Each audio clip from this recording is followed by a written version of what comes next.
The letter had been sitting on Logan Whitaker's desk for 11 days. He knew the exact count because he'd moved it 3 times. Once from the desk to the windowsill, once from the windowsill to the top of the fireplace mantel, and once back to the desk again, as if changing its location might somehow change what it said. But the words stayed the same every time he unfolded it.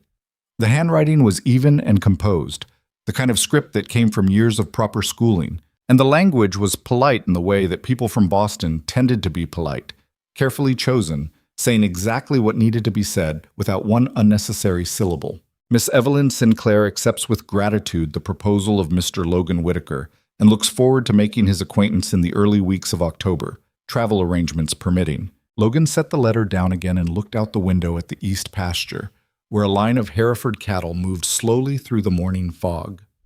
4,300 head. He'd counted them himself every spring since he was 22 years old, walking the fence lines with his foreman, Hector Vasquez, tallying numbers against the cold mountain air. The cattle were the reason the ranch existed. The cattle were the reason he had money in a bank in Denver, and credit with half the merchants between here and Cheyenne. He was 36 years old, and he had never once in his life been able to say that he was happy. Not unhappy, exactly. That was the tricky part. His life had never been what most men would call bad. He'd inherited the Whitaker Ranch from his father at 20, taken on the debts and the half-collapsed east barn and the 3 remaining cow hands who hadn't quit yet, and he'd rebuilt it slowly, season by season, until it became something his father would not have recognized. The main house had 14 rooms now. The bunkhouse held 24 men at full capacity. He employed a blacksmith, a farrier, a veterinarian who rode out from Garnet Creek twice a month, and a rotating crew of seasonal workers who showed up in spring and disappeared by November. He'd done all of it. He'd done it mostly alone. That was the thing about building something the way Logan had built the ranch. You got so used to solving problems by yourself that you stopped noticing the absence of another person. Or you told yourself you'd stop noticing. And then some morning you'd walk into the kitchen and find it empty and cold, the stove unlit, and the silence in that room would hit you in a way that was hard to explain to anyone who hadn't felt it themselves. He'd started thinking about marriage 2 winters ago.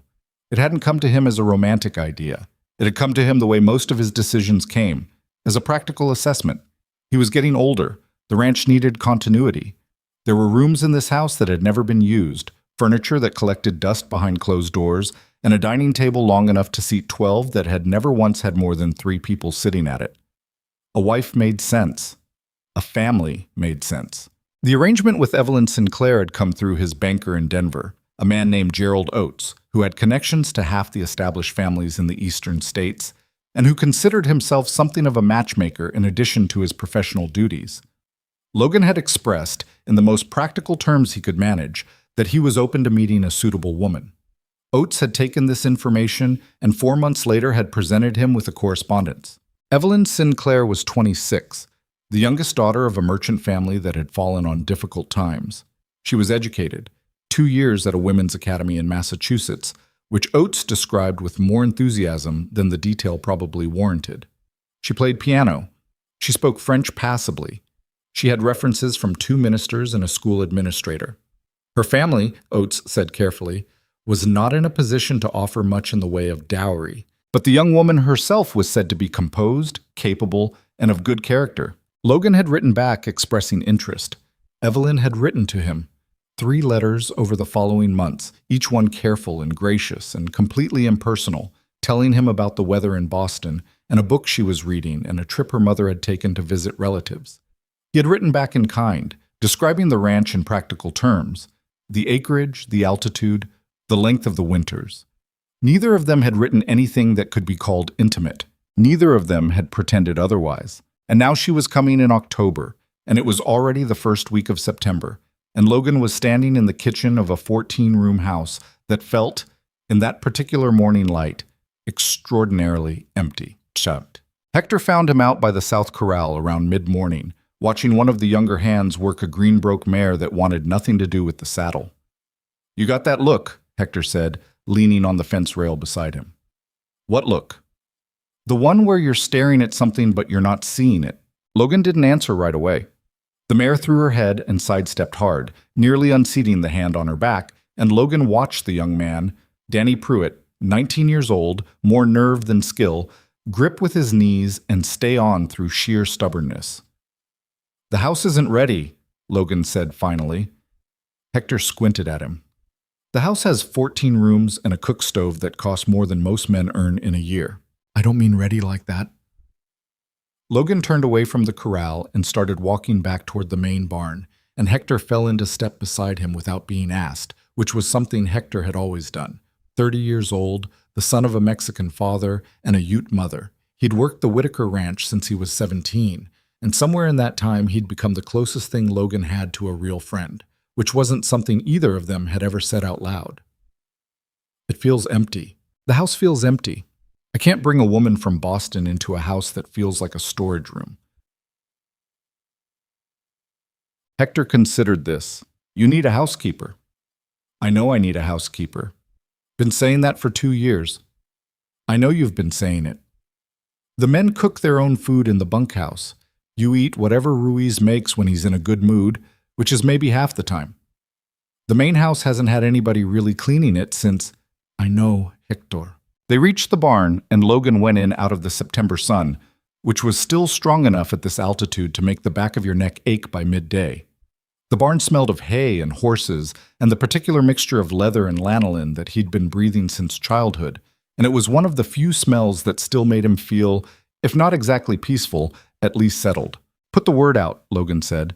"I need somebody good. Not just somebody who can clean, somebody who knows how to run a household, cook properly, deal with whatever comes up." "What kind of wages?"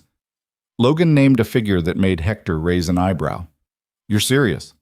"I'm always serious. Somebody's going to come a long way for that kind of money." "Good," Logan said. "I want somebody who's worth coming a long way for." She arrived 3 weeks later on a Thursday, which was an inconvenient day because Logan had intended to be at the North Pasture checking fence line with 2 of his men, and instead found himself standing in the yard watching a hired wagon come up the long approach road with a woman sitting on the bench beside the driver. His first thought, which he wasn't particularly proud of, was that she was not what he'd expected. Clara Bennett was not a small woman, not in height, which was average, but in the way she carried herself, which was not small at all. She sat on that wagon bench the way certain people sit in the saddle, like the movement of the thing underneath her was information she was absorbing and using, not something she was just being carried through. Her hair was dark and pinned up, but not neatly. There were pieces of it coming loose around her face, and she didn't seem to notice or care. She was wearing a practical dress in a dark color, and over it a canvas work coat that had seen serious use. She climbed down from the wagon before the driver had fully stopped it, landing in the dirt yard and looking at the house with a direct, assessing expression that reminded Logan of the way he looked at cattle he was thinking about buying. "Mr. Whitaker," she said, walking toward him. She had a slight roughness to her voice, the kind that came from years of outdoor work and not always having shelter when the wind was bad. "I'm Clara Bennett. I heard you were looking for somebody capable." "I was," he said. "Hector Vasquez sent word to my last employer in Salida. I've been working my way north." She looked at the house again. "That's bigger than I was told." "Does that change anything?" "No. Just means more work." She looked at him then, directly, in a way that most women he'd dealt with didn't. Not challenging exactly, but not deferential either. Just straightforward, like she was taking inventory. "I charge what I'm worth, and I work like it. If that's agreeable to you, I'll start Monday." "Can you start Friday?" She thought about it for exactly 1 second. "Yes." Damned. She started Friday. By the end of the first week, Logan understood why Hector had tracked her down specifically. Clara Bennett did not do anything halfway. She went through the main house room by room, like someone conducting a military inspection. She didn't say much about what she found, just noted it and started addressing it. She found a window in the east bedroom that had been letting moisture in for months. She found dry rot in 2 of the pantry shelves. She found that the kitchen chimney was partially blocked, which explained why the stove had been drawing badly for so long, and she had Hector send one of the hands up on the roof to clear it, rather than waiting and asking Logan about it. "You could have mentioned it to me first," Logan said, when he found out. "Would you have done it faster?" she asked. He couldn't think of a good answer for that. She cooked in a way that was not fancy and not simple. It was the kind of cooking that came from knowing what you were doing and not needing to prove it. Venison stew with dried herbs, Dutch oven biscuits that came out right the first time, roasted chicken on Sunday that even Hector, who had standards about food, admitted was worth the walk from the bunkhouse.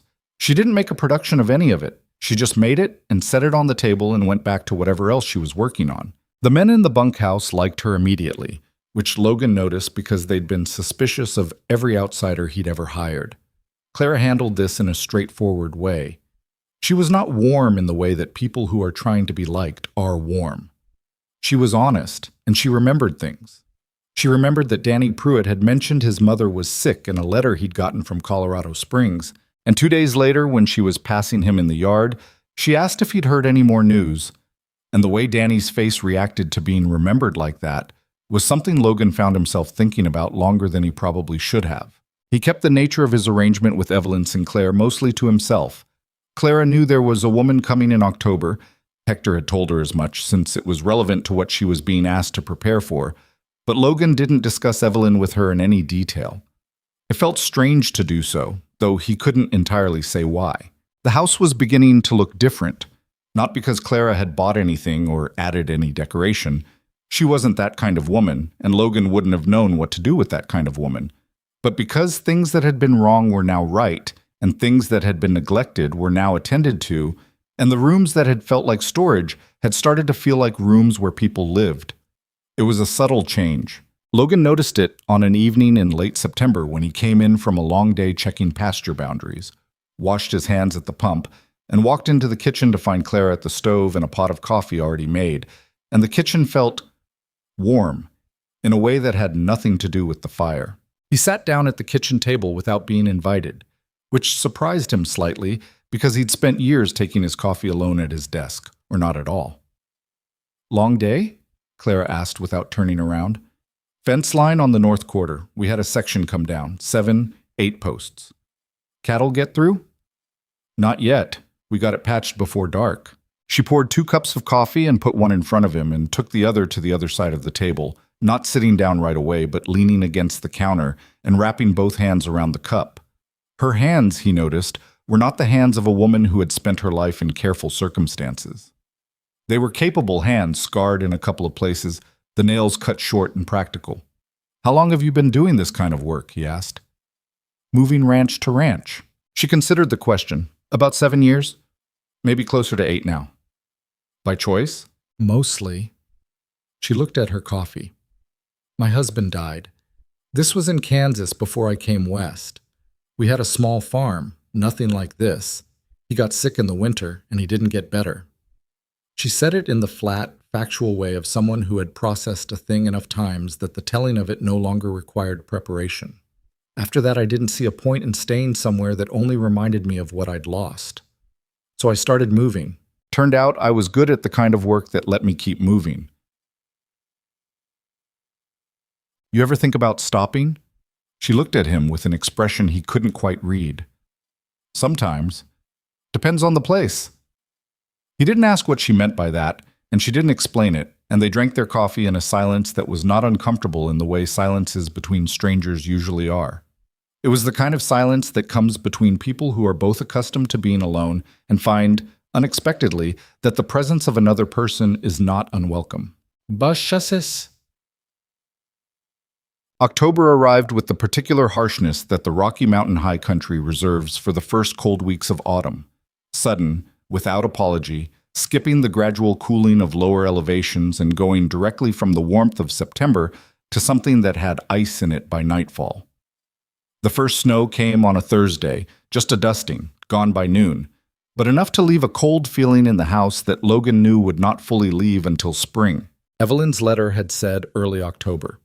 Logan had passed this information to Clara without discussion, and Clara had begun preparing accordingly, airing out the guest bedroom, making sure the linens were clean and properly stored, going through the kitchen supplies and adding items to the list she sent to Garnet Creek on the weekly supply run.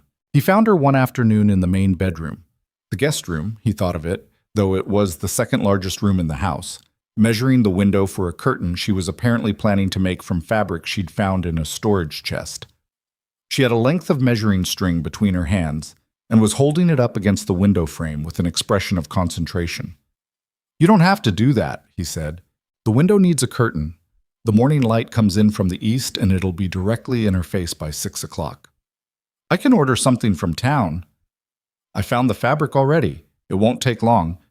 She dropped the string and made a note on a small piece of paper she kept in her coat pocket. "She's going to need time to adjust. It's cold up here in a way that's different from cold in the east. Give her a week before you start expecting her to be comfortable." Logan leaned against the doorframe. "You've thought about this." "I think about everything I'm asked to prepare for." She looked up from her notes. "You don't talk about her much." "No." "Is that because you don't know her, or because you don't want to?" He was quiet for a moment. It was the kind of direct question that most people in his life, employees, merchants, bankers, wouldn't have asked.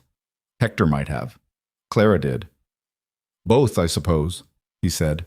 She folded her measuring string and put it in the same pocket as the paper. "That's honest, at least." "Is it a problem?" "I don't know. It might be hers." She moved past him toward the door, not in a rush, just moving on to the next thing. "I'll have the curtain finished by the weekend." He stood in the guest room for a moment after she'd gone, looking at the window, thinking about what she'd said. It might be hers. He hadn't considered it from that angle, or he had vaguely, in the abstract way of considering things you don't want to look at directly.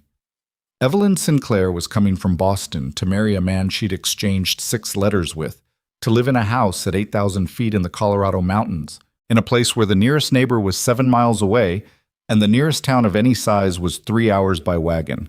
She was doing this because her family's finances made it practical. He was doing it for reasons he'd called practical too. He wondered, not for the first time, if either of them had thought this through well enough. Evelyn arrived on a Wednesday, on the stage from Garnet Creek. Logan drove out to meet it himself, which wasn't something he usually did. He usually sent one of the hands when something needed collecting, but this seemed like the kind of occasion that required him personally. She was not what he'd expected either. He wasn't sure what he'd expected exactly. Something assembled, perhaps. Something that matched the careful handwriting of her letters. Evelyn Sinclair was indeed composed. She stepped down from the stage in a green traveling dress that was dusty from the road, but still presentable, with her hair up properly and a look on her face that he recognized, with a small start, as the same controlled expression he wore himself when he was in a situation he wasn't certain of and was not planning to show it. "Mr. Whitaker," she said, offering her hand. "Miss Sinclair." He shook it. "How was the journey?" "Long." She permitted herself a small, dry smile. "The road from Denver is ambitious. It gets better once you're on the ranch property. I'll take that on faith." She was pretty in a fine-boned, careful way. Brown hair, gray eyes, a certain quality of stillness about her that came from training rather than temperament. He could see that, could see the slightly too careful way she was holding herself, the slight tension in her jaw. She was nervous. She was hiding it well, but she was nervous, and somehow that made her more human to him than the letters had. He loaded her trunks into the wagon, and she climbed up beside him without waiting for help, which he noted. They drove back toward the ranch in mostly silence, and Logan found that it was a different kind of silence from the kind he sat in with Clara. This one had things unsaid in it, questions neither of them was sure how to ask. "The mountains are larger than I imagined," Evelyn said after a time. "Most people find that." He glanced at her. She was looking at the peaks to the west, where the first permanent snow of the season had settled on the high ridgeline. "Does it trouble you?" She was quiet for a moment, considering. "I don't know yet," she said. "I've spent my whole life in a city. I don't know yet what to do with this much space." It was the most honest thing she'd said to him in all of their correspondence, and he respected her for it. Clara had supper ready when they arrived.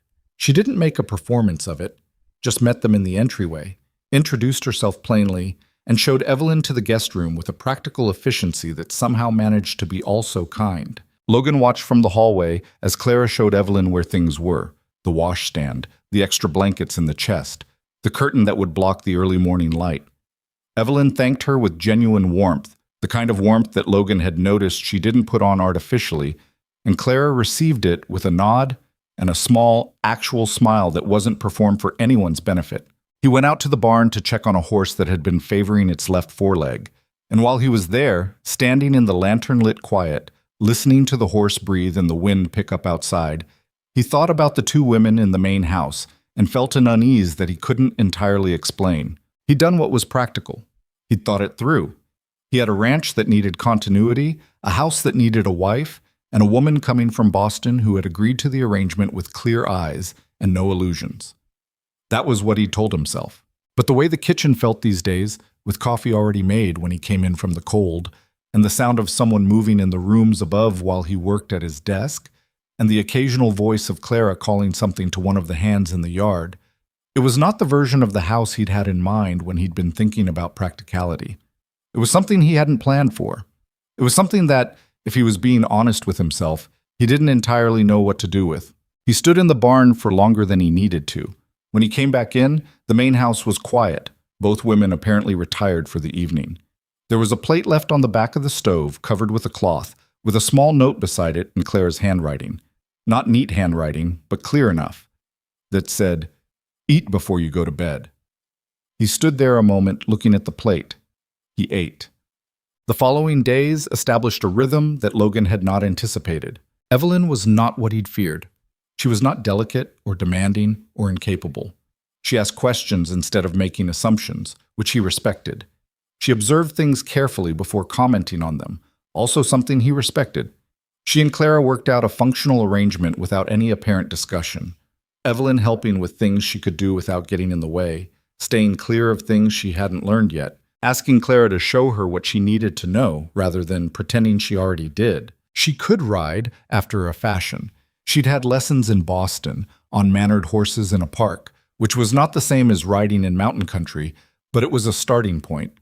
Logan took her out on the North Trail one afternoon and watched her handle the terrain with concentration and without complaint, adjusting when the horse required it, not pulling at the reins when the horse needed its head. "You're not bad," he told her. "I'm terrible," she said, "but I'm paying attention." That was also something he respected. But there was a gap between them that neither conversation nor proximity was filling. They were polite with each other. They were considerate. They were, in the truest sense of the word, friendly. And they both knew, he thought, with the particular awareness that honest people have about things they're not saying aloud, that what was between them was more like the beginning of a reasonable friendship than anything else. He caught her one evening in the main sitting room, which had begun to feel like a room that was actually used rather than a room that was preserved, and she was reading by the lamp. She looked up when he came in. "Do you have a moment?" she asked. He sat down across from her. She put the book down and folded her hands in her lap and looked at him with that careful gray-eyed steadiness that he'd come to recognize. "I want to ask you something, and I want you to answer honestly." "All right. Are you happy here with this?" A slight gesture that took in the room, the ranch, the general arrangement. Not is everything fine. I mean, actually happy. He looked at the fire. It was a question nobody had asked him in a very long time. "I don't know," he said. She nodded, not like she'd expected a different answer, but like she'd needed to hear that one confirmed. "Neither am I," she said. "I mean, this is fine. You're kind, and the ranch is extraordinary, and Clara has been kinder to me than she had any obligation to be. But I'm not. This isn't what I thought it would feel like." "What did you think it would feel like?" She was quiet for a moment. "I thought it would feel like something I was building toward. Instead, it feels like something I'm borrowing." She looked at him directly. "That's not a criticism of you." "I know," he said. There was a long silence.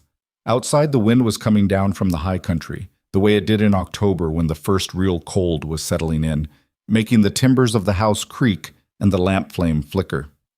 "I don't think we're in love," Evelyn said. "No," Logan agreed. I don't think we're going to be." He looked at her. She was watching him with an expression that was not wounded and was not angry. It was, if anything, relieved, the face of someone who had finally said a thing they'd been carrying carefully for too long. "I don't think so either," he said. She nodded, once.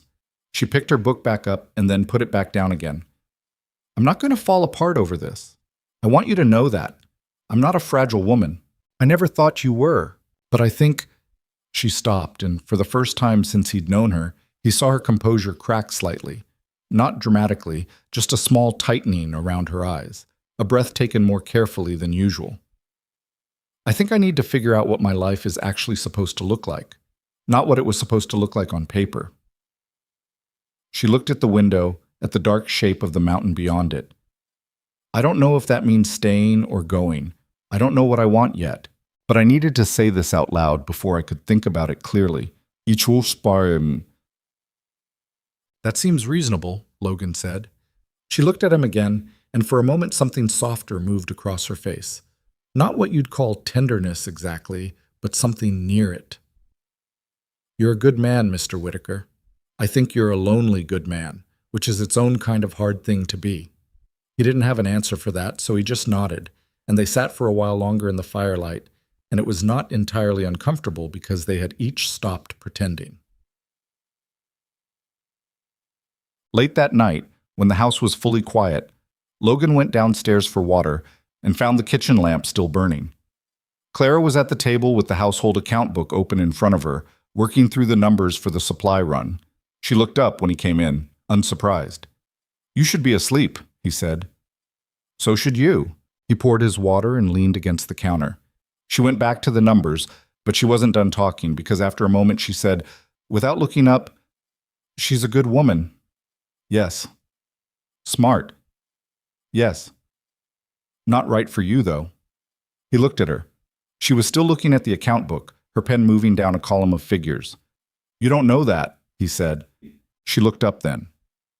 In the lamplight, with her hair loose because it was late and there was nobody to be proper for, she looked like a different version of herself. Still direct, still that same particular quality of paying attention to the world as it actually was, rather than as one might prefer it to be, but less guarded somehow. Or maybe he was just seeing it for the first time. "I know enough," she said. He thought about saying something else and decided against it. He said goodnight and went back upstairs and lay in his dark room listening to the wind come down from the mountains and felt, underneath the cold and the uncertainty and the thing he didn't yet have a name for, something like the very beginning of understanding. The conversation with Evelyn stayed with Logan through the rest of that night and most of the following morning, not in a painful way, but in the way that an honest thing tends to stay, quietly, without drama, like something finally set down in the right place after being carried at an awkward angle too long. He didn't sleep well, but he'd never been a man who slept well when his mind was working, and by 4 a.m. he gave up on it entirely and dressed in the dark and went downstairs. The kitchen was cold, the stove not yet lit. He built the fire himself, which he hadn't done in weeks. Clara was always up before him, and the kitchen was always warm by the time he came down, which was a thing he'd gotten used to without registering it. He stood at the stove and waited for the water to heat and thought about what Evelyn had said. A lonely, good man. He turned the phrase over in his mind without any particular distress. It was accurate, he supposed. He'd been lonely for a long time without calling it that. Clara came down at 5:30, which was her usual time, and stopped when she found the stove already lit and the coffee already made. She looked at the pot and then at him, sitting at the table with a cup and the ranch ledger open in front of him, which he had not been reading. "You didn't sleep," she said. "I slept some." She poured herself a cup and sat down across from him, pulling the ledger around to look at where he'd left it open. It was the page for November expenses, feed costs, farrier, wages. She looked at it for a moment and then pushed it back. "You don't have to make conversation," he said. "I wasn't going to." She drank her coffee. Outside the kitchen window, the sky was beginning to lighten in that slow, grudging way of October mornings at altitude, gray before it was anything else. "Evelyn's going to want to talk to you today. She was up late too." He looked at Clara. "You heard us." "The sitting room isn't soundproofed. I wasn't listening on purpose." She met his gaze without apology. "I was coming down for water, and I heard enough to know the shape of it." He waited. "She's going to make the right decision," Clara said. "Whatever it is, it'll be hers. That's the kind of woman she is." She stood up and went to the stove to start breakfast. "I just thought you should know she's not going to fall apart, in case you were worried about that." "She told me she wasn't going to fall apart." "Then you should believe her." Oh. He and Evelyn talked again that afternoon, this time in the practical daylight of the front porch, where the cold was sharp enough to keep the conversation honest. She was wrapped in a wool shawl over her traveling coat, and she had a cup of tea that was going cold in her hands, and she looked at the mountains while she talked in a way that suggested she was finding them useful, something to look at that wasn't his face, which made it easier to say what she needed to say. She was leaving, not immediately, not in a way that would strand her. She wanted to be sensible about it. She would stay through the end of October, help with what she could, let it be a clean and mutual conclusion rather than a flight. There was a women's academy in Garnet Creek, she'd heard, one that was badly in need of teachers. She thought she might speak to them. She had letters of reference. She could teach reading and composition and some mathematics. It was not the life she'd planned. But then, she said, most lives aren't. I'm sorry, Logan said, meaning it in a specific way, not apologizing for the outcome, which they'd arrived at together, but for the original miscalculation that had brought her all this way for something that turned out not to exist. Don't be, she said. I made this choice with my eyes open. I just didn't know enough yet to see clearly. She finally looked at him directly. I want you to have what you're actually looking for, Mr. Whitaker. I hope you figure out what that is. He thought, standing there in the cold with the wind off the high country moving through the pines, that he might already be starting to figure it out. He didn't say so. Oh, the days that followed had a strange quality to them. Not tense exactly, but aware, like the air before a weather change when everything is still holding its position. Evelyn stayed, as she'd promised, and she did not mope or withdraw. She helped Clara inventory the kitchen stores for winter. She read in the evenings. She asked Logan about the cattle operation with what seemed like genuine curiosity, and he answered her, and they had, in the weeks of not being engaged, several of the better conversations they'd had since she arrived. It was Hector who said it first, in the blunt sideways manner of a man who has earned the right to say blunt things. He and Logan were riding the south fence line on a Tuesday, mid-October, the first serious snowfall of the year coming down in slow diagonals across the open range. They'd been working mostly in silence, checking posts and wire, and then Hector said without preamble, "You watch Clara when you think nobody's looking." Logan kept his eyes on the fence line. "Don't start. I'm not starting anything. I'm telling you what I see. You see what you want to see." Sometimes. Hector pulled his horse up at a post that was leaning a few degrees off vertical and got down to look at it. But not this time. He pushed at the post with his boot, testing the ground around the base. Frozen and crooked. We'll need to come back with a bar and a post pounder when the ground softens. He remounted. She watches you too, when she thinks nobody's looking. Logan said nothing. I'm not telling you to do anything about it, Hector said. I'm just telling you that a man who doesn't notice a thing like that is either blind or lying to himself, and you've never been blind. They rode back to the ranch in silence, but it was a different kind of silence than the one they'd set out in. November came in cold and stayed that way. Evelyn left on a clear Wednesday morning, the mountains sharp-edged against a blue sky that had no warmth in it. She shook Logan's hand and held it for a moment, and then did something unexpected. She turned and embraced Clara, briefly but genuinely, the kind of embrace that surprised both women slightly, and then she climbed into the wagon that Logan had arranged to take her to Garnet Creek. She looked back once, from the end of the long approach road, a small figure in a green coat. Then the wagon went around the bend in the road, and she was gone. Logan stood in the yard for a moment. Then he went back to work, because there was always work, and because there was no other useful thing to do with the particular blankness of the morning. Clara was already back in the kitchen when he came in for his midday meal. She had a pot of soup going and the bread from that morning still out on the board. She didn't say anything about Evelyn's departure, and neither did he, and the kitchen was warm in a way that had nothing to do with whether anyone was talking. I need to fix the east chimney flashing before the next snow, he said, sitting down. I know. I put it on the list 2 weeks ago. I know you put it on the list. She set a bowl in front of him and sat down with her own. The flower stores are going to run short by February if we don't add to the order. The hands go through more than the ledger accounts for. Add it to the supply list. Already done. She ate. He ate. Outside, a gust of wind moved through the pines and the house settled into it, the timbers adjusting. Hector thinks the north herd needs to be moved before the end of the week. I know. I'm going up tomorrow to look at the upper pasture. I'll have food packed for the overnight. He looked at her then. at the top of her head because she was focused on her soup, at the dark hair, and the piece of it that had escaped its pin again and was falling forward beside her face. She pushed it back without looking up. "Why are you looking at me like that?" she said. "I'm not looking at you like anything. You've been doing it for 2 weeks." She did look up then, and he didn't look away, which was its own kind of answer. She held his gaze for a moment, steady, assessing, not embarrassed, and then went back to her soup. "Don't make it complicated," she said quietly. "I'm not making it complicated." "You're thinking about making it complicated." He put his spoon down. "Clara, Logan." She said his name in a way that stopped him, not harshly, but with a deliberate care, the way you'd set something fragile in exactly the right place. "I work for you. You just ended an engagement.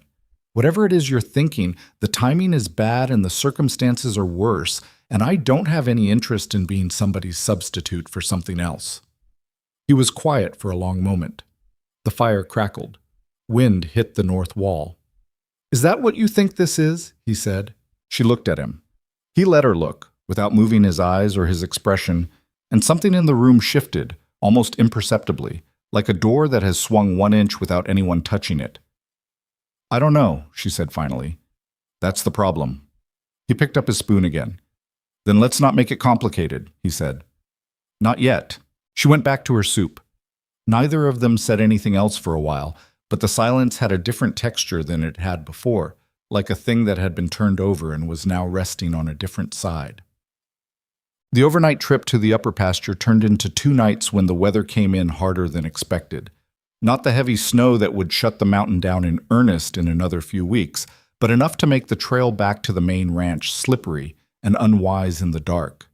Logan and 2 of his hands, Hector and a seasoned man named Roy Calloway, who'd been working for Whitaker Ranch for 6 years, made camp in a line shack on the upper range, a small, drafty structure barely large enough for 3 men and the essential equipment, with a stove that worked intermittently and a supply of wood that had been stored there in August. It was on the second night, with Hector and Roy asleep and the stove burning steadily for once, that Logan sat by the small window and looked out at the snow coming down in the beam of the camp lantern and thought with a clarity that surprised him about what he actually wanted. He'd spent 15 years building something. He'd done it with focus and patience and a willingness to delay anything that was not directly relevant to the goal. He'd delayed comfort. He'd delayed company. He'd delayed, if he was being truthful about it, any real consideration of what his life was for beyond the accumulation of things that could be measured and counted.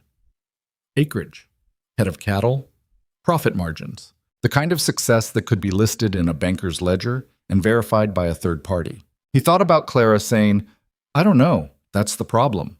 He thought about the way she'd looked at him, not with warmth exactly, not yet, but with the attention of a person who is taking something seriously.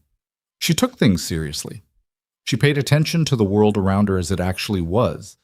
The drafty window, the block chimney, Danny Pruitt's sick mother, the flower stores that would run short by February. She paid attention to him, which was not something most people did. She pushed back when he was wrong, and she didn't pretend he was right when he wasn't, and she made good coffee, and she was funny, in the dry, minimal way of someone who doesn't perform humor, but has it. He did not know how to say any of this. He was not, in general, a man who was good at saying the kind of things that needed saying in situations like this one. He had built an entire life around doing rather than saying, around the logic of getting the thing done and letting the evidence speak. But some things didn't work like fence posts. Some things, he was beginning to understand, required words. He came back to the main ranch on the 3rd morning, cold through and hungry, and found the house warm and breakfast on the stove, and Clara in the kitchen with her account book and the expression of a woman who had been doing 3 people's work with no complaint. She looked up when he came in. "The upper pasture?" she said. "Grass is shorter than I'd like, but the cattle can winter there if the lower pasture floods again." He hung his coat and sat down heavily. His boots were wet through and his back ached from 2 nights on a line shack cot. "Anything happen while I was gone?" "Danny Pruitt got a letter. His mother's doing better." She set a plate in front of him. "Roy's wife sent a package for him from Colorado Springs. He doesn't know yet. I didn't want to open it without him." "Good call." There was a rider from the Garnet Creek Land Office, left a document. She slid a folded paper across the table toward him. Something about a boundary dispute on the northwest quarter. Logan looked at the paper without touching it. Ellison. He didn't say who. He didn't have to. He rubbed his face with both hands, the particular gesture of a man who is adding a problem to an existing load. Warren Ellison was a rancher out of the valley below. Smaller operation than Whitaker, but aggressive in the way that men with smaller operations and larger ambitions sometimes were. There had been a survey question 3 years ago about 200 yards of boundary fence on the northwest edge of Logan's property. Logan had had a surveyor in from Denver, paid for the proper documentation, considered the matter settled. Apparently Ellison did not consider it settled. "Do you want me to send a rider to the lawyer in Garnet Creek?" Clara asked. "In the morning. Let me read the document first." She nodded and went back to her account book, and Logan ate his breakfast and read the land office paper, which was exactly what he'd expected. Ellison was claiming the survey had been improperly conducted and requesting a new boundary assessment, which was a legal way of saying he was going to try again. Logan set the paper down and thought about it with the cold, methodical attention he usually gave to things that needed fixing. "He's been after that northwest parcel for 3 years, he said, more to himself than to her. "Why?" Clara said. "Water rights. The creek that runs through it feeds into the valley. Whoever controls the upper reach controls the flow rate in dry seasons." He looked at the paper again. "It's worth more than the land itself." Can he actually reopen the survey? With the right lawyer and the right land office official, a man can do a lot of things that shouldn't be possible. She looked up from her book. "You think someone's in his pocket?" "I think it's worth finding out." He pushed the plate back. "I'll ride to Garnet Creek Friday. I'll have Roy saddle the gray. She's the better horse for the road when it's wet." He looked at her. She was already back to writing in the account book, her pen moving in that unself-conscious way she had when she was absorbed in something, not performing competence but simply being it. He thought about what Hector had said on the fence line. "She watches you too." He thought about what she'd said at the kitchen table. "I don't have any interest in being somebody's substitute."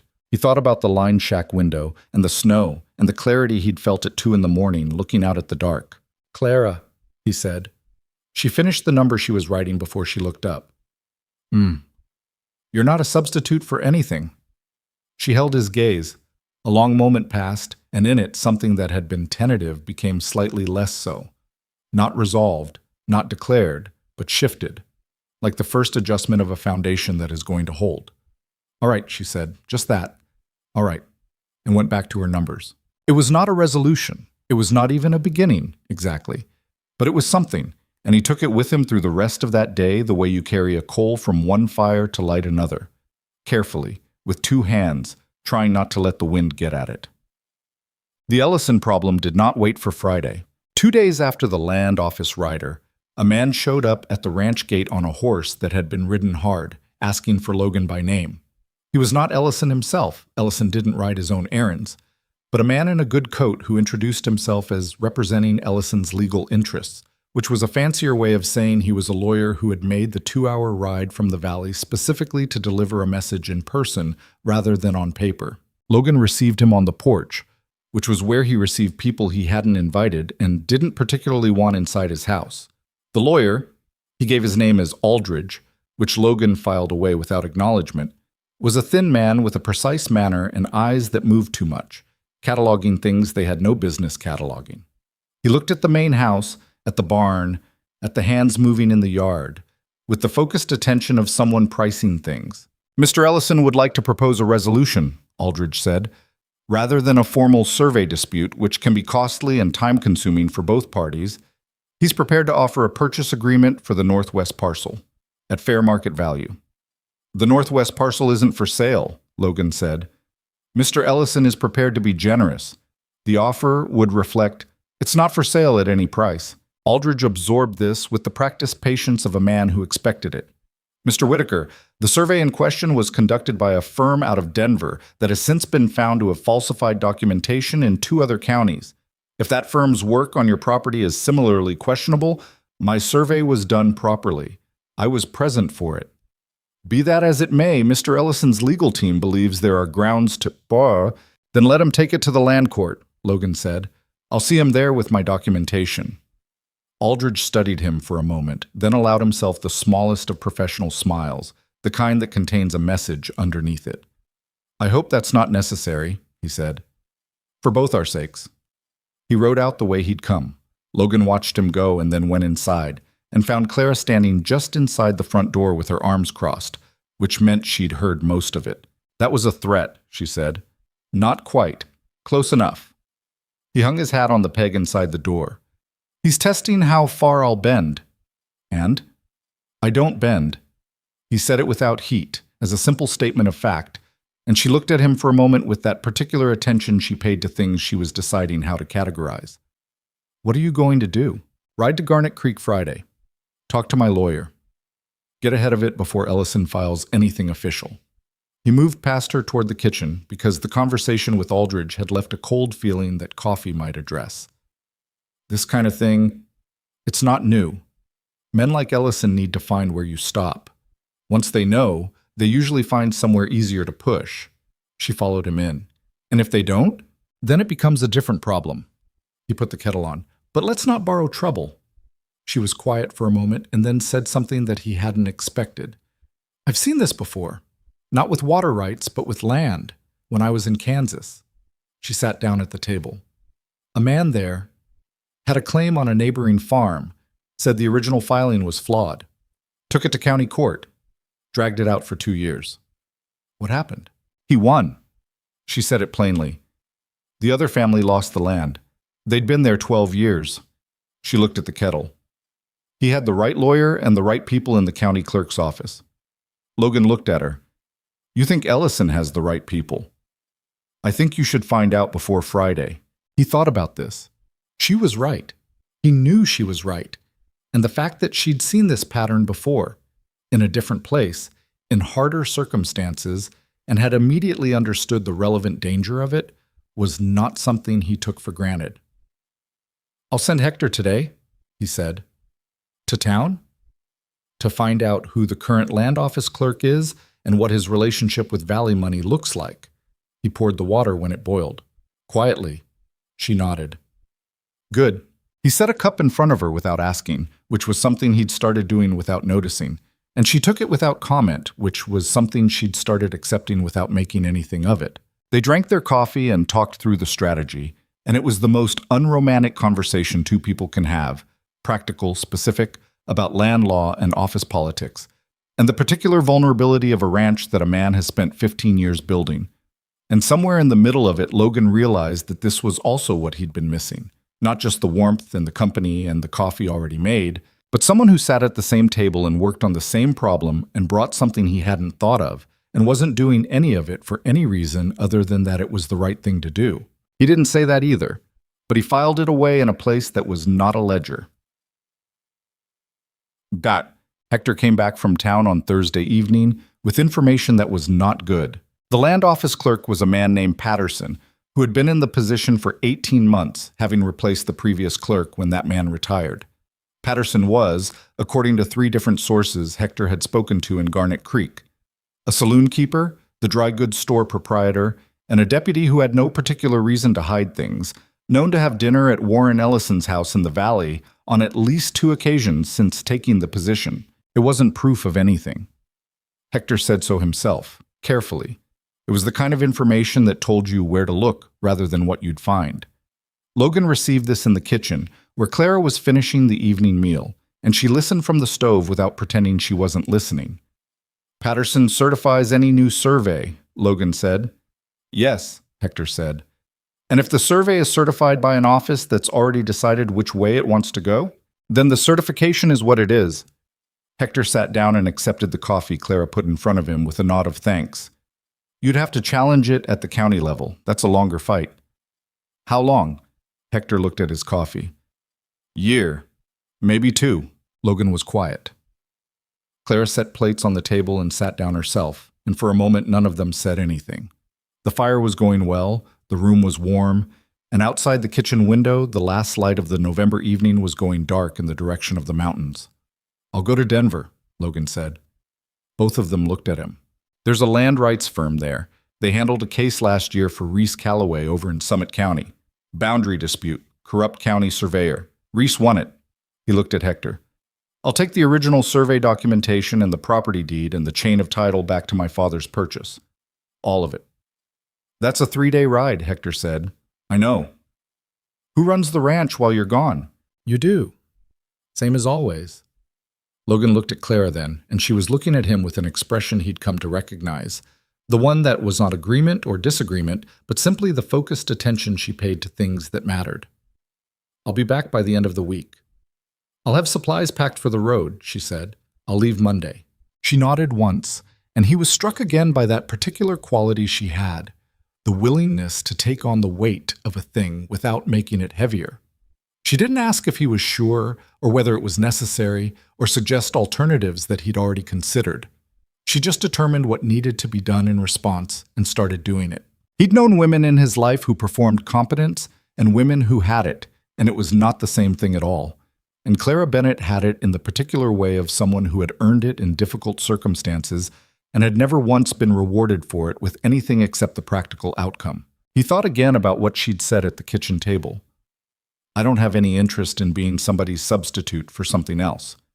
He understood that differently now than he had in the moment. It wasn't wariness, exactly, or at least not only that. It was the considered statement of a woman who had built something of herself carefully, on her own, after losing everything she'd started with, and who was not willing to hand that construction over to someone who didn't understand what it had cost. He respected that, more than respected it. It was the same logic he'd applied to his own ranch, the same refusal to let something be taken by someone who hadn't earned the right to it. The parallel was not subtle. He suspected Clara saw it too. He left for Denver on Monday in the early gray of a morning that hadn't decided yet between frost and snow. Clara was up when he came downstairs, as she always was, and there was breakfast already on the stove and a leather satchel on the table that she'd packed with trail supplies, hard biscuit, dried meat, a small package of coffee and the tin to make it in, a wool liner that went inside his coat against the cold. She'd done this without asking him what he needed, because she'd been paying attention for 2 months, and she knew. He picked up the satchel and checked the contents out of habit, and she watched him do it with her arms folded and the particular patience of someone who has packed a thing correctly and is not offended by the verification. Everything you need is in there, she said. I know. He closed the satchel. Outside, Hector was bringing the gray around from the barn. If Ellison sends another rider, I'll tell him you'll speak to him when you return and that all matters should be directed to your legal representative. He looked at her. Have I been that predictable? In some things. She handed him his coat from the peg beside the door. Ride careful. The road to the pass will be iced over above 8,000 feet. I've ridden it and worse. That's not reassuring. The corner of her mouth moved, just slightly, just briefly, in the way it did when something struck her as funny and she wasn't in the mood to make a full expression of it. He took the coat and put it on and picked up the satchel, and he was almost to the door when she said quietly, Logan. He turned. She was standing by the table with both hands around her coffee cup, and she was looking at him in a way that was not guarded, for once. That particular directness she had, but without the careful management of it, just the thing itself, which was considerable. Come back in one piece, she said. It was not a remarkable thing to say. It was the kind of thing you said to a person leaving on a hard road in bad weather. But the way she said it, the particular quality of the words, told him something he hadn't let himself confirm yet.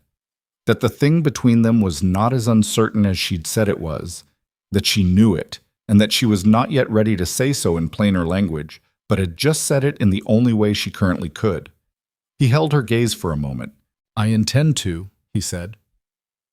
He went out into the cold morning, and the gray was waiting, and Hector held the horse's head while Logan mounted, and when he looked back at the house once, just the once, the kitchen window was lit, and she was still standing where he'd left her.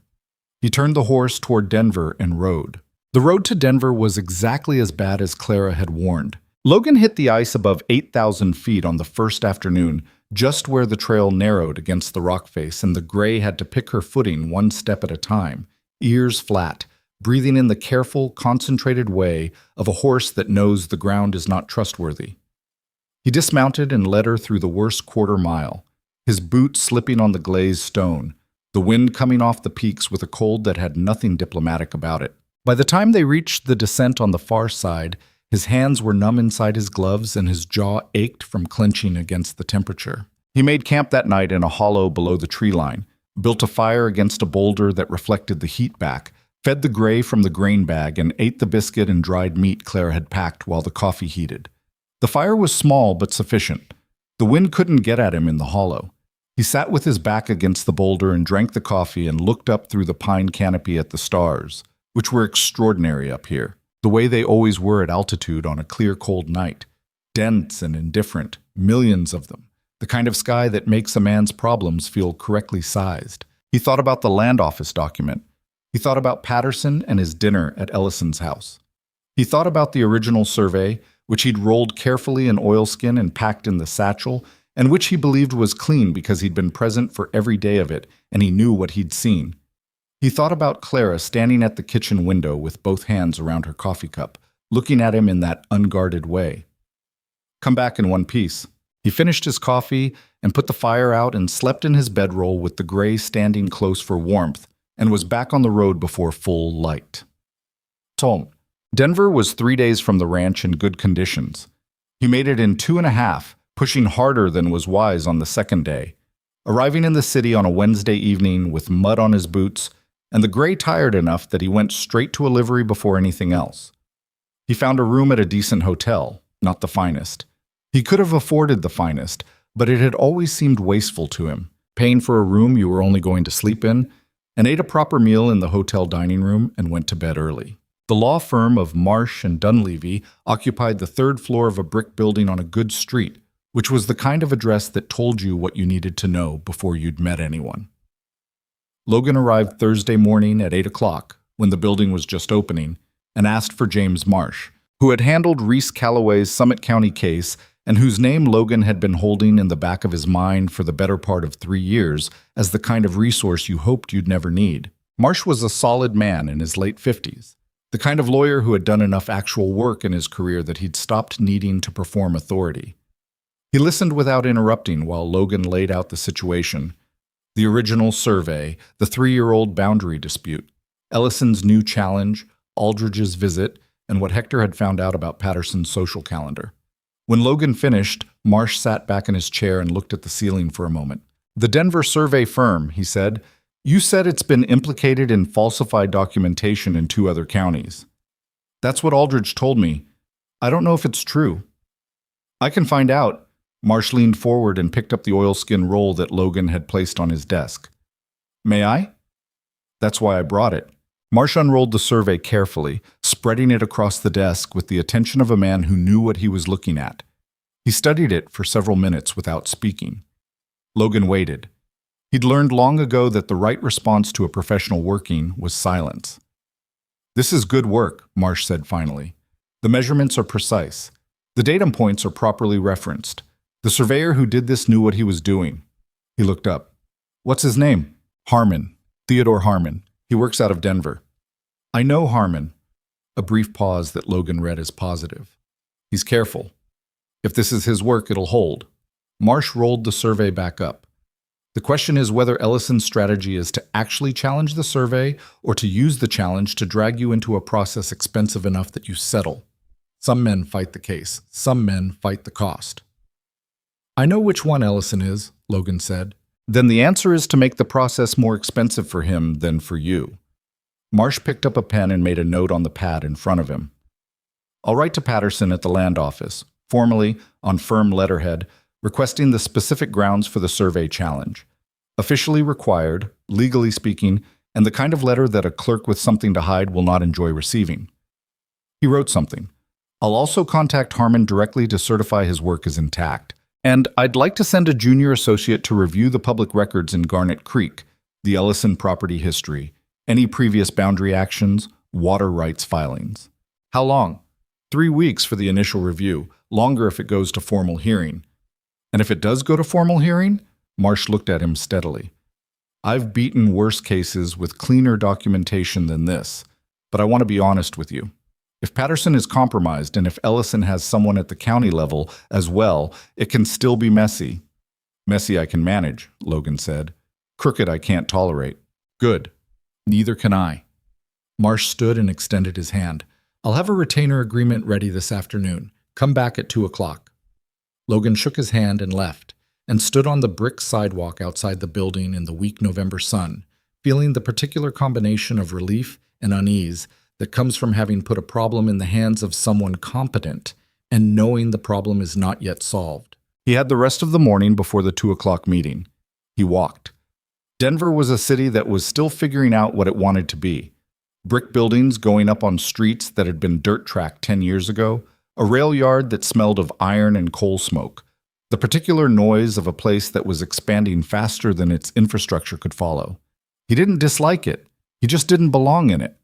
He'd grown up in it. Briefly, his father had kept a house there when Logan was young, and even then it had felt like a place he was visiting rather than a place he lived. He found himself in a dry goods store on a side street, not because he needed anything in particular, but because it was warm and he was thinking. He walked the aisles slowly, and at a display of fabric near the back, he stopped. It was a practical display. Wool, canvas, some finer cotton. But there was one bolt of fabric near the end that was a particular shade of blue, not bright, not flashy, a deep, quiet blue like the sky at altitude on a cold, clear morning. He stood looking at it for longer than made sense. He bought 2 yards of it and had the clerk wrap it in paper, and he carried it back to the hotel without examining his reasoning too carefully. He was back at the ranch by Saturday afternoon. The gray was tired again, and so was he, but less than he'd expected. Something about the return trip moved differently than the outgoing one, the way coming home always moves differently, even on the same road. He came up the approach road in the early gray afternoon and saw smoke from the main house chimney and the lamp already lit in the kitchen window, and he felt something in his chest relax that he hadn't known was tight. Hector met him in the yard. "Any trouble?" Logan said, dismounting. "Small kind. Aldridge came back Tuesday." "What did he want?" "Spoke to Clara. Said he had a message for you." Hector took the gray's reins. "She told him you'd speak to him through your legal representative and asked him to leave. He left." "Good." She also told him that if he returned without an appointment, she'd have Roy turn him out, and she said it in a voice that made him believe her. Hector almost smiled. He left fast. Logan looked at the kitchen window. "Anyone else?" Danny Pruitt's horse threw a shoe Thursday. Fixed by Friday. North pasture fence held through the cold snap. Supply rider came from Garnet Creek. Everything on the list. Hector started leading the gray toward the barn. "She kept the place running, Logan, same as you would have." He said this without any particular emphasis, just as a statement of observable fact. But the statement sat in the air for a moment in a way that statements of observable fact sometimes do when they mean more than their face value. Logan went inside. Clara was at the stove when he came through the kitchen door, and she turned when she heard him, and the look on her face for just one unguarded moment, before she reassembled her usual composed directness, was something he recognized because he'd felt a version of it himself, riding up the approach road. Relief. Plain, uncomplicated relief. "You're a day early," she said. "Push the second day." He hung his coat. He was mud-spattered and unshaven, and he probably smelled like horse. She looked at him with the practical assessment she applied to everything. Denver was productive. Marsh? He's good. He's on it. He sat down at the table, and the chair felt like a specific kindness after 6 days of saddle and bedroll. Aldridge came back. Tuesday. She turned back to the stove. "I handled it. Hector told me." "Then you don't need me to tell you again." There was a pause. He reached into the saddlebag he'd carried in and produced the paper-wrapped package from the Denver dry goods store and set it on the table. She glanced at it. "What is that?" "Fabric. I saw it and thought—" He stopped because he'd been about to say, "I thought of you," which was true and which felt in the saying more exposed than he'd prepared for. "I thought it might be useful. It's wool. Good weight." She looked at the package, then at him, with the particular look she got when she was assessing whether to make something of a thing or let it pass. She let it pass, but not without the faint movement at the corner of her mouth. "Thank you," she said. "It'll make a good curtain for the north bedroom. That window lets cold through." He did not say that he'd been thinking of something else entirely when he'd bought it. He just nodded, and she poured him a cup of coffee and set it in front of him. And for a few minutes, the kitchen was quiet in the particular way it was quiet when both of them were in it, which was different from the quiet of the kitchen when he was in it alone, filled rather than empty, the way a room feels when the right number of people are in it. "Tell me about Marsh," she said, sitting down with her own cup. He told her. All of it. The strategy, the letter to Patterson, Harmon's certification, the associate going to Garnet Creek to review records. She listened without interrupting, and when he finished, she sat quietly for a moment, turning her cup in her hands. "Patterson's going to panic when that letter arrives," she said. "That's the point. A panicking man makes mistakes. Or runs to Ellison for cover. Either way, you find out what you're actually dealing with." She looked at him. "Marsh is right. The ones who fight the cost, not the case, they need you to flinch first. If you don't flinch, they find somewhere easier to push."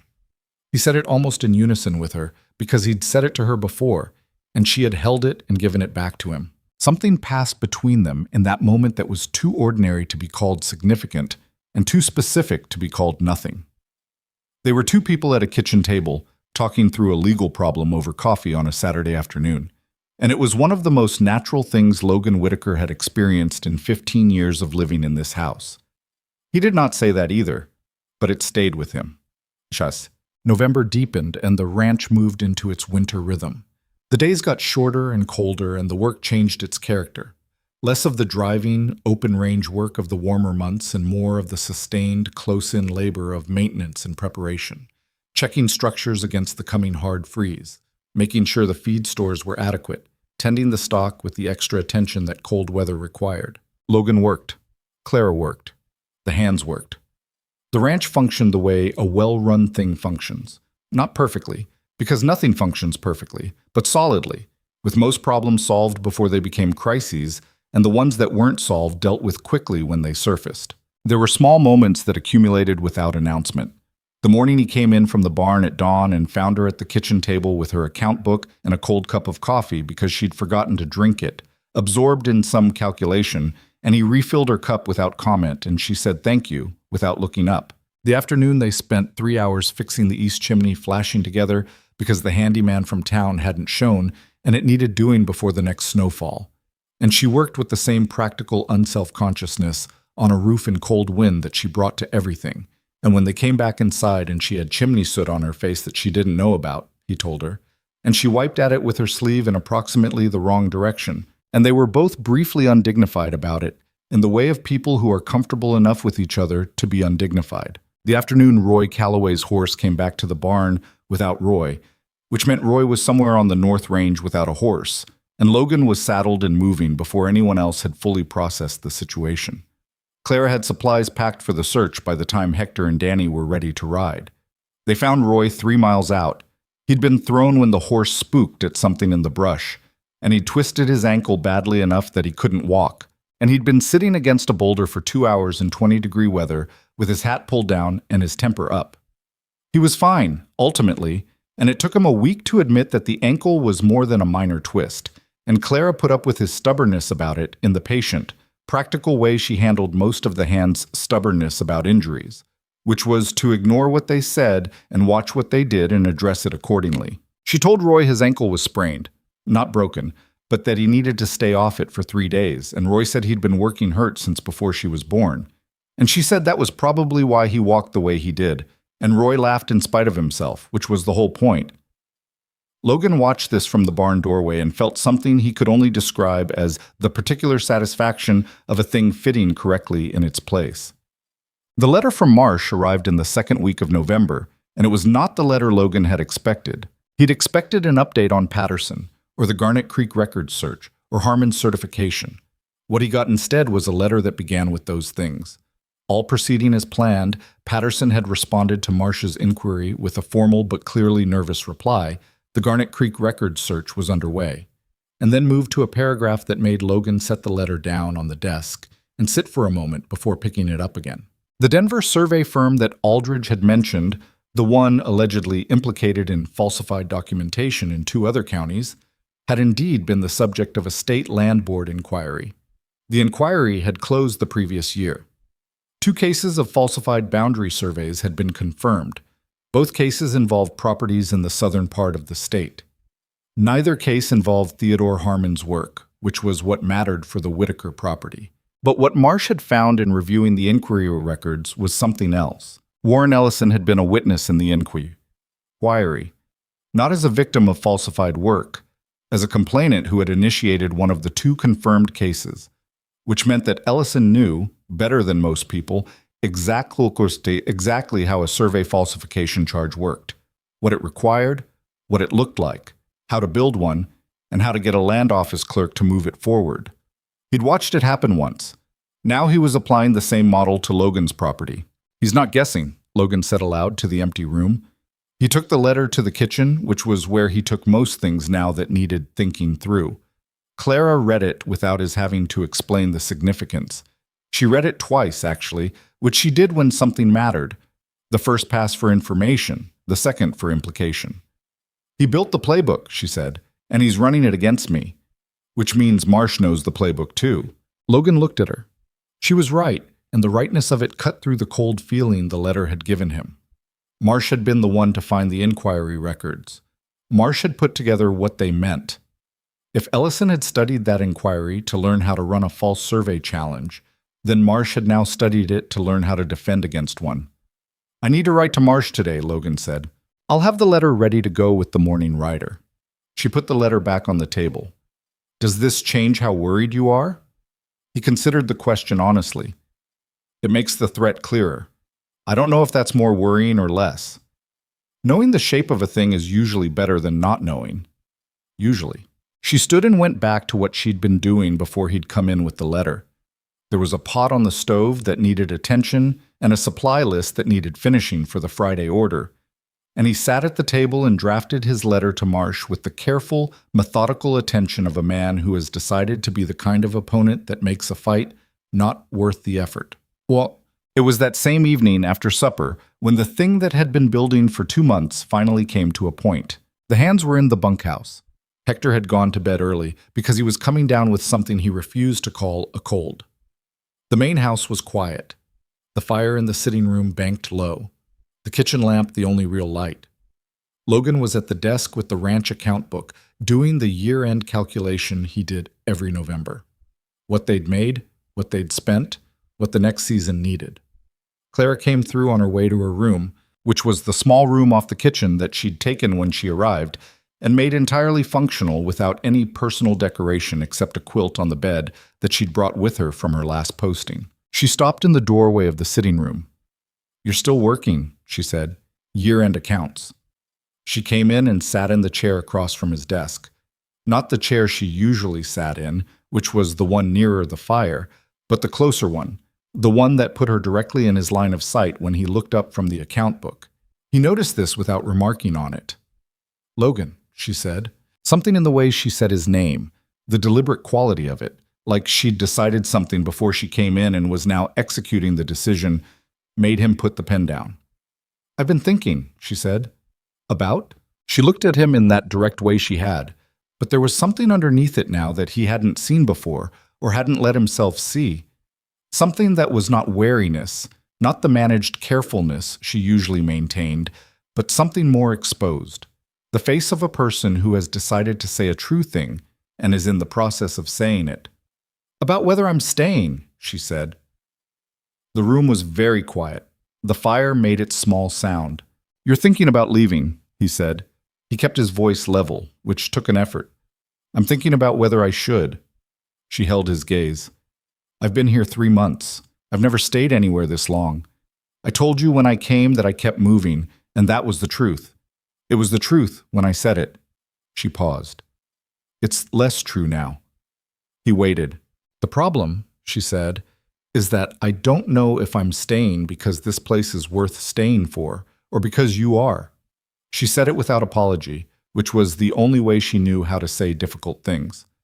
"And I can't tell if those are the same thing or two different things, and it matters to me which one it is." Logan got up from the desk. He didn't go around it. He came around the side closest to her chair and sat on the edge of the desk itself, which put him closer to her eye level, and she looked up at him without moving back. "Do you know the answer?" he said. "No." Something moved across her face, not vulnerability exactly, because she wasn't that word, but honesty, which in her was a more formidable thing. "Do you?" "I think they're the same thing," he said. I think the reason this place feels different than it did before you came is the same reason I'm answering your question instead of the account book. She was quiet for a long moment. Outside, the wind moved through the pines, that low, sustained sound that was the mountain's constant conversation with itself, that Logan had been hearing his whole life and never entirely stopped noticing. "I'm not easy to be with," she said. "I push back. I have opinions. I've been alone long enough that I've stopped pretending not to." "I know. You say that like it's nothing. I say it like it's what I meant." He looked at her steadily. "I spent 6 months arranging a marriage to a woman who was everything appropriate and almost entirely a stranger. I had a house full of right answers, and none of them were the right question." He stopped because he was edging into the kind of language he didn't entirely trust himself with. He pulled back toward what he knew how to do, which was be accurate. "You are not easy to be with. You're also the person I want to tell things to. Both of those are true at the same time." Clara looked at him for a long time, long enough that the fire shifted and settled and the lamp flame wavered once in a draft. "I'm scared," she said quietly. The words sat in the air between them, bare and deliberate. She did not qualify it or walk it back. "Not of you. Of this. I built something by myself out of a bad situation, and it works. And I don't know how to let somebody into it without it breaking." "I'm not trying to take it," he said. "I know." She looked at her hands, then back at him. "That's actually the harder problem. A man trying to take something I understand how to deal with.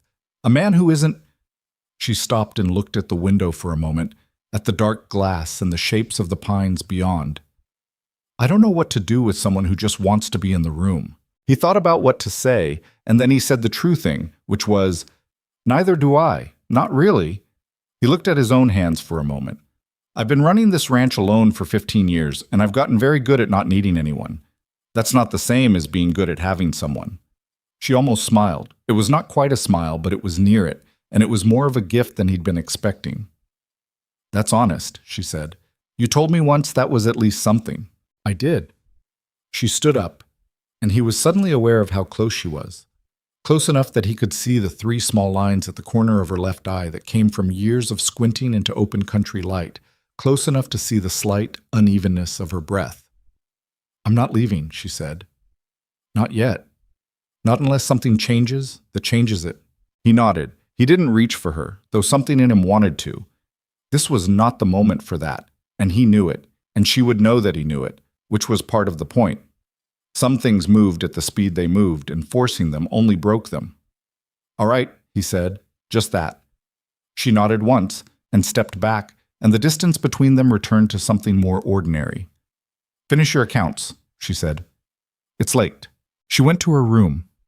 He went back to the desk and picked up the pen and looked at the column of numbers in the account book for a moment without seeing them. He'd been thinking for weeks that he needed to find the right words for the thing between them. He'd been circling it the way you circle a problem that's too big to approach directly. What he understood now, sitting at the desk with the lamp burning and the sound of the pines outside and the house around him feeling occupied in a way it had never felt before, was that the right words were not going to come in some better moment. They'd come when they came, imperfect and incomplete, the way all true things come. Not when you were ready for them, but when they were ready to be said. He'd said some of them tonight. He turned back to the account book, but he was almost smiling, and the almost was its own kind of enough. The following morning, everything changed, not in the quiet, incremental way that things had been changing for months, in the immediate, irreversible way that some mornings have when something arrives before you've fully prepared yourself for it. Hector knocked on the main house door at 7 o'clock, which he did not do without reason.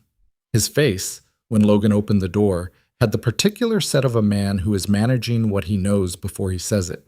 "There's a rider from Garnet Creek," Hector said. "He's been on the road since before first light." Logan pulled on his coat and went out. The rider was a young man he didn't recognize, travel-worn and cold, sitting on a blown horse. He handed Logan a sealed letter without preamble and said, "From the land court. Clerk said it was urgent." Logan broke the seal. It was not from Marsh. It was from the Garnet Creek Land Court itself. A formal notice that Warren Ellison had filed an emergency injunction that morning, seeking to freeze all use and transfer of the Whitaker Northwest Quarter pending a new boundary survey, on the grounds that the original survey documentation could not be verified by the current land office. He read it twice. He'd been expecting something like it, but the word emergency sat in the document in a way that changed the shape of the problem. An emergency injunction didn't require a hearing. It went into effect immediately, filed and approved, and the only way to fight it was to respond fast enough to catch it before it became a fact on the ground. He looked up. Clara was standing in the doorway behind him, and he could see from her face that she'd read it over his shoulder. "How fast can a rider reach Denver?" she said. "If he pushes, 30 hours. Can Marsh respond within the filing window? If I send the rider now?" She had already turned back into the house.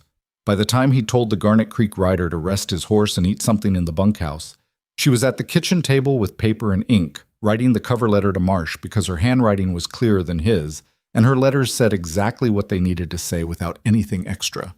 She handed it to him without fanfare when he came back in. He read it, added 2 lines at the bottom in his own hand, and signed it. "I'll send Danny," he said. "He's young, but he rides fast, and he won't stop unless the horse needs it." "Give him the gray," Clara said. "She's recovered, and she's the fastest you have." He sent Danny Pruitt to Denver with the gray mare and a hard instruction to stop only when the horse required it. He watched the young man ride out the approach road in the cold morning light, and then he stood in the yard for a moment, looking at the mountains, at the northwest ridge where the disputed parcel sat under its first hard cover of winter snow. Ellison had moved early. He'd calculated that Logan would be slower to respond, that the distance from the ranch to legal counsel would work in his favor. What he hadn't calculated for was a ranch with someone in it who thought as fast as Logan did, and who had the particular calm of a person who had survived worse things than a legal filing. Logan went back inside. Clara was already on the next thing: the morning meal, the supply list, the daily work that did not stop because a lawyer in the valley had decided to cause trouble.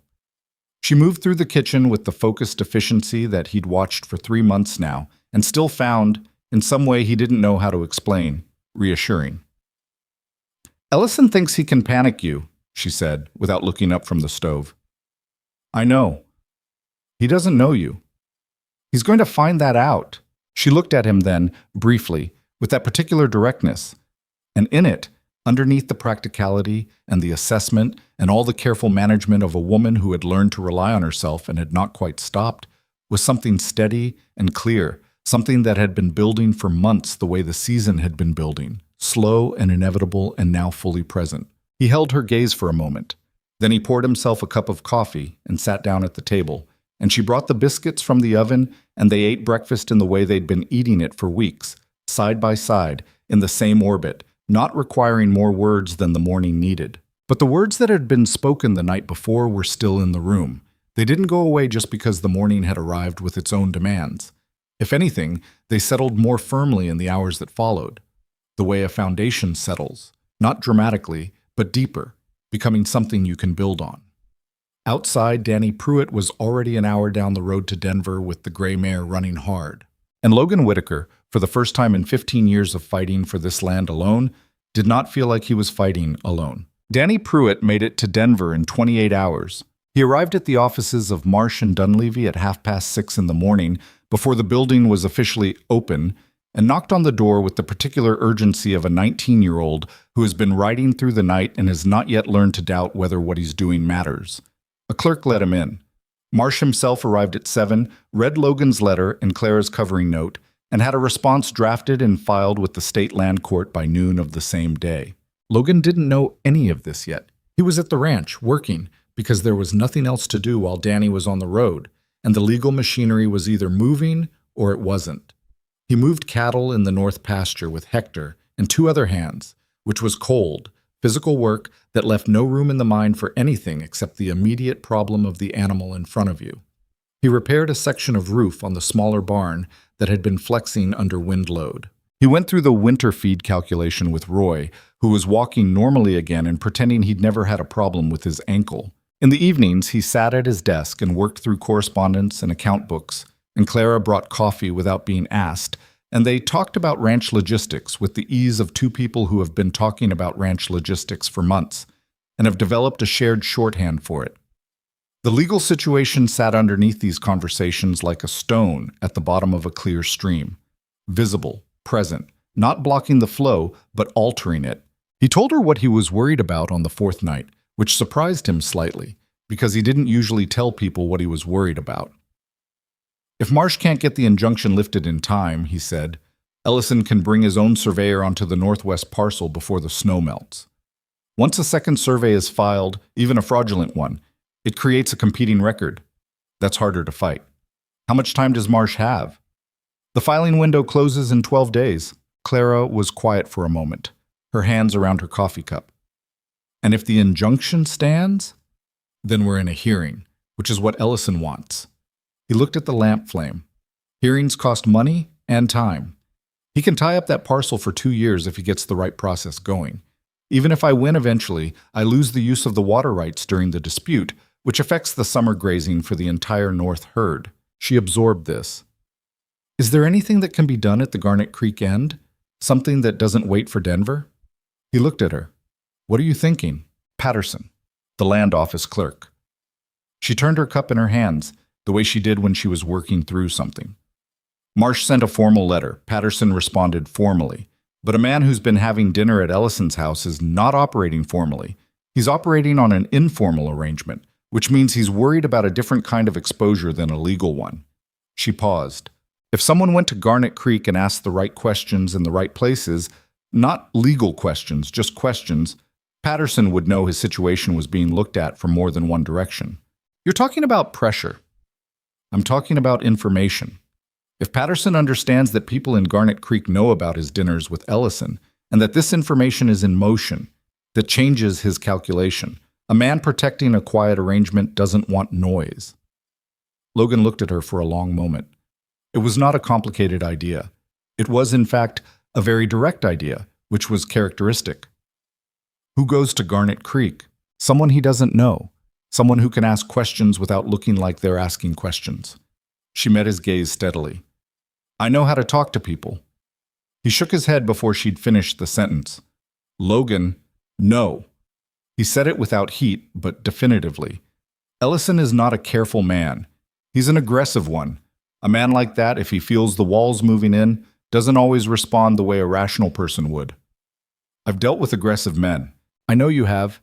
You're still not going to Garnet Creek to poke at his clerk. He held her gaze. Not because you can't handle it, because if something went wrong and you were there and I was here. He stopped. He was not good at saying things like this. He tried anyway. I would like to be in the same place as you while this is happening.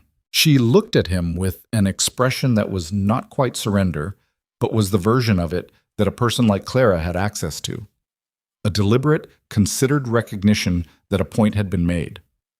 All right, she said, Hector goes to Garnet Creek. Hector's obvious. He works for you.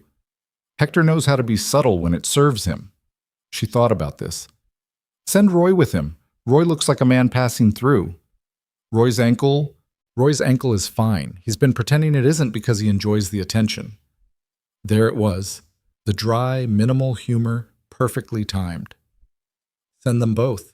Hector asks the questions, Roy buys the drinks. Logan almost smiled. That's a better plan than mine. Most of my plans are. He sent Hector and Roy to Garnet Creek the following morning with specific instructions about what to find out and how much to say in the finding out of it. They came back 2 days later with information that rearranged the shape of the problem. Basset. Patterson was not the only problem. This was what Hector reported, sitting at the kitchen table with Roy beside him and Clara across from them, and Logan at the head of the table, in the way he sat when something needed to be taken seriously. Patterson was compromised, yes. The dinners at Ellison's house were confirmed by 2 independent sources, and there was mention of a cash payment for the expedited filing of the injunction that Hector had heard third-hand but considered credible. But Patterson was a small part of a larger arrangement that was bigger than Logan had understood. Ellison had a partner, not a formal partner. No legal document connected them. But a man named Gideon Farr, who operated a land acquisition company out of Denver, had been quietly buying parcels in the valley below the Whitaker Ranch for the past 2 years. 6 separate purchases, each small enough not to attract attention, all within or adjacent to the watershed that fed through the northwest quarter of Logan's property. Hector had gotten this from the county records that Marsh's associate had already been reviewing, but the associate had flagged it as interesting without yet connecting it to Ellison directly. Hector had connected it. Farr bought the Teeter property in September, Hector said. The old Kessler grazing claim in August. The Millbrook water access in July. He had a small piece of paper with his notes on it. All of them feed into the same watershed. All of them are useless without control of the upper reach.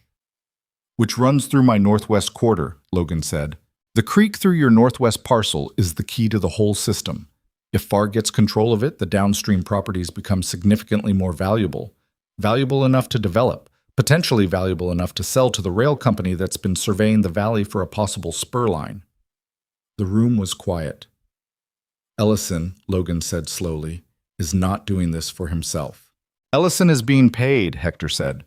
That's my guess? He files the challenge, ties up your property, Farr acquires the parcel legally or through settlement, and everybody in the arrangement gets their share. How solid is this? Clara said. The property purchases are in the county record. That's solid. The connection between Ellison and Farr is... Hector looked at his notes. I heard Farr's name mentioned in connection with Ellison twice. Once from the saloon keeper who'd seen them together, once from the dry goods man who knew Farr had been in Garnet Creek the week before Ellison filed the injunction. That's not enough for a legal case, Logan said.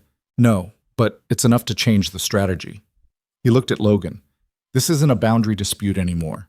This is a land acquisition scheme. Logan sat with this for a moment. The fire made its sound. Outside the wind was down, which it rarely was in November, and the silence of the high country without wind had its own particular quality, deep and complete. I need to write to Marsh tonight, he said. There's more, Roy said. He'd been quiet until now, which was unusual for Roy, who had opinions about most things. Patterson has a problem beyond the dinners. They all looked at him. The saloon keeper, a man named Briggs, been in Garnet Creek 12 years, knows everybody. He mentioned that Patterson filed the injunction without the proper countersignature from the district land board. He's supposed to have a second signature on an emergency filing. He didn't get it. Roy looked at Logan. Briggs didn't think much of it, mentioned it as a detail. But if that filing is procedurally defective, it can be challenged on grounds that have nothing to do with the survey itself, Logan said. He looked at Clara. Marsh needs to know this tonight, she said. She was already standing up, already moving toward the desk where the paper and ink were kept. She wrote the letter. Logan added the specifics. Hector rode out with it before full dark, not to Denver this time, but to the telegraph office in Garnet Creek, which could get a message to Denver's Western Union office in an hour. Logan paid the considerable fee for a full telegraph message without hesitation. Marsh's response came the following morning. The procedural defect was real. A missing countersignature on an emergency injunction filing was not a minor error. It was a mandatory requirement under the state land code. Marsh was filing a motion to void the injunction on procedural grounds, separate from and in addition to the substantive defense on the survey. If the motion succeeded, the injunction would be lifted before the 12-day window closed, without the need to engage on the merits at all. More importantly, Marsh had connected the Farr acquisitions through the Denver land records and agreed that the pattern was deliberate. He had begun drafting a complaint to the state land board, not a legal filing, but an official inquiry, the kind that went into a permanent record and made certain kinds of quiet arrangements considerably less comfortable to maintain. Logan read the telegraph reply standing at the kitchen table, and when he put it down, Clara was watching him. It's moving, he said. Which way? Ours. He looked at the paper again. Marsh thinks the procedural motion alone will void the injunction. Ellison's lawyer apparently did the filing in a hurry. They were trying to get ahead of our response, and they cut corners. Arrogance, Clara said. Arrogance and hurry. Same thing usually. She poured coffee without being asked, which was a thing she'd been doing for months, and he took it without comment, which was a thing he'd been doing for months, and they sat down at the table where they'd been sitting together for months. And the ordinary weight of the morning settled around them in the way ordinary things do when you are, slowly and imperfectly, building something worth keeping. The injunction was voided 11 days after it was filed. The procedural motion had succeeded. Marsh's letter informing Logan of this fact was written in the measured language of a man who did not celebrate prematurely, but was clearly pleased with how the machinery had worked. The missing countersignature had been exactly what it appeared to be, a rushed filing that Aldridge had pushed through Patterson without following proper procedure. Because Aldridge had assumed the land office clerk would paper over any defects, and because neither of them had expected a response fast enough to matter, Danny Pruitt had made it to Denver in 28 hours. That had mattered. Clara's letter had been clear and complete. That had mattered. Roy's attention to the detail about the countersignature had mattered. Hector's work in Garnet Creek had mattered. The gray mare running hard on an icy road had mattered. Logan sat with Marcia's letter for a long time that evening, not in the satisfaction of a problem solved, but in the more complicated feeling of understanding how close it had been, how many small things had needed to go the right way at the right moment, and how different the outcome might have been if any of them hadn't. He went to find Clara, who was in the small room off the kitchen that served as her quarters, with the door open, sitting on the edge of the bed under the lamp mending a tear in one of the ranch's work shirts. She looked up when he appeared in the doorway. He held out Marcia's letter. She read it. He watched her face while she did. The focused attention, the slight shift when she reached the key paragraph, the brief and entirely controlled breath of relief. She put the letter in her lap. "It's over," she said. "The injunction is over. The boundary dispute is still technically open. Marsh says Ellison can still file a formal survey challenge, but without the injunction as leverage, the economic logic of doing so is gone. He'd be spending money on a fight he's less likely to win, against a property he can't freeze." Logan leaned against the doorframe. "Farr's probably already looking for a different route to the watershed. Ellison doesn't get what he wanted." "No." She looked at the letter again and then at him, and in the lamplight her face was open in a way it rarely was. Not guarded, not managed, just present, and tired in the specific way of someone who has been carrying something and has just been told they can set it down. "You did this," she said. "We did it." He said it without modification because it was accurate. "The letter you wrote to Marsh was what got the procedural motion in front of the right person at the right time. Roy's detail about the countersignature was the actual mechanism. Hector's work in Garnet Creek gave us the picture." She looked at him. "You could have managed it without me." "Maybe." He held her gaze. "But I didn't have to, and I'm glad I didn't." She was quiet for a moment, and then she put the mending aside and stood up, and he was suddenly aware again of the particular quality of proximity that had been building between them for months. Not explosive or dramatic, but heavy, substantial, the weight of two people who have been in the same orbit long enough that the pull between them is no longer ignorable. "Logan," she said quietly. "I know," he said, and he crossed the doorframe into the room, which was a small thing physically and not a small thing in any other way, and she looked up at him with that directness that had never, in all the months he'd known her, been anything other than honest, and he put his hand to her face, his scarred, weathered, livestock and wire and cold hand, and she leaned into it, not dramatically, just slightly, the way a person leans into something they've been wanting to lean into for a while, and have been too careful to let themselves. He kissed her. She kissed him back, which was its own kind of answer to every question that had been sitting in the room between them since September. It was not a perfect moment.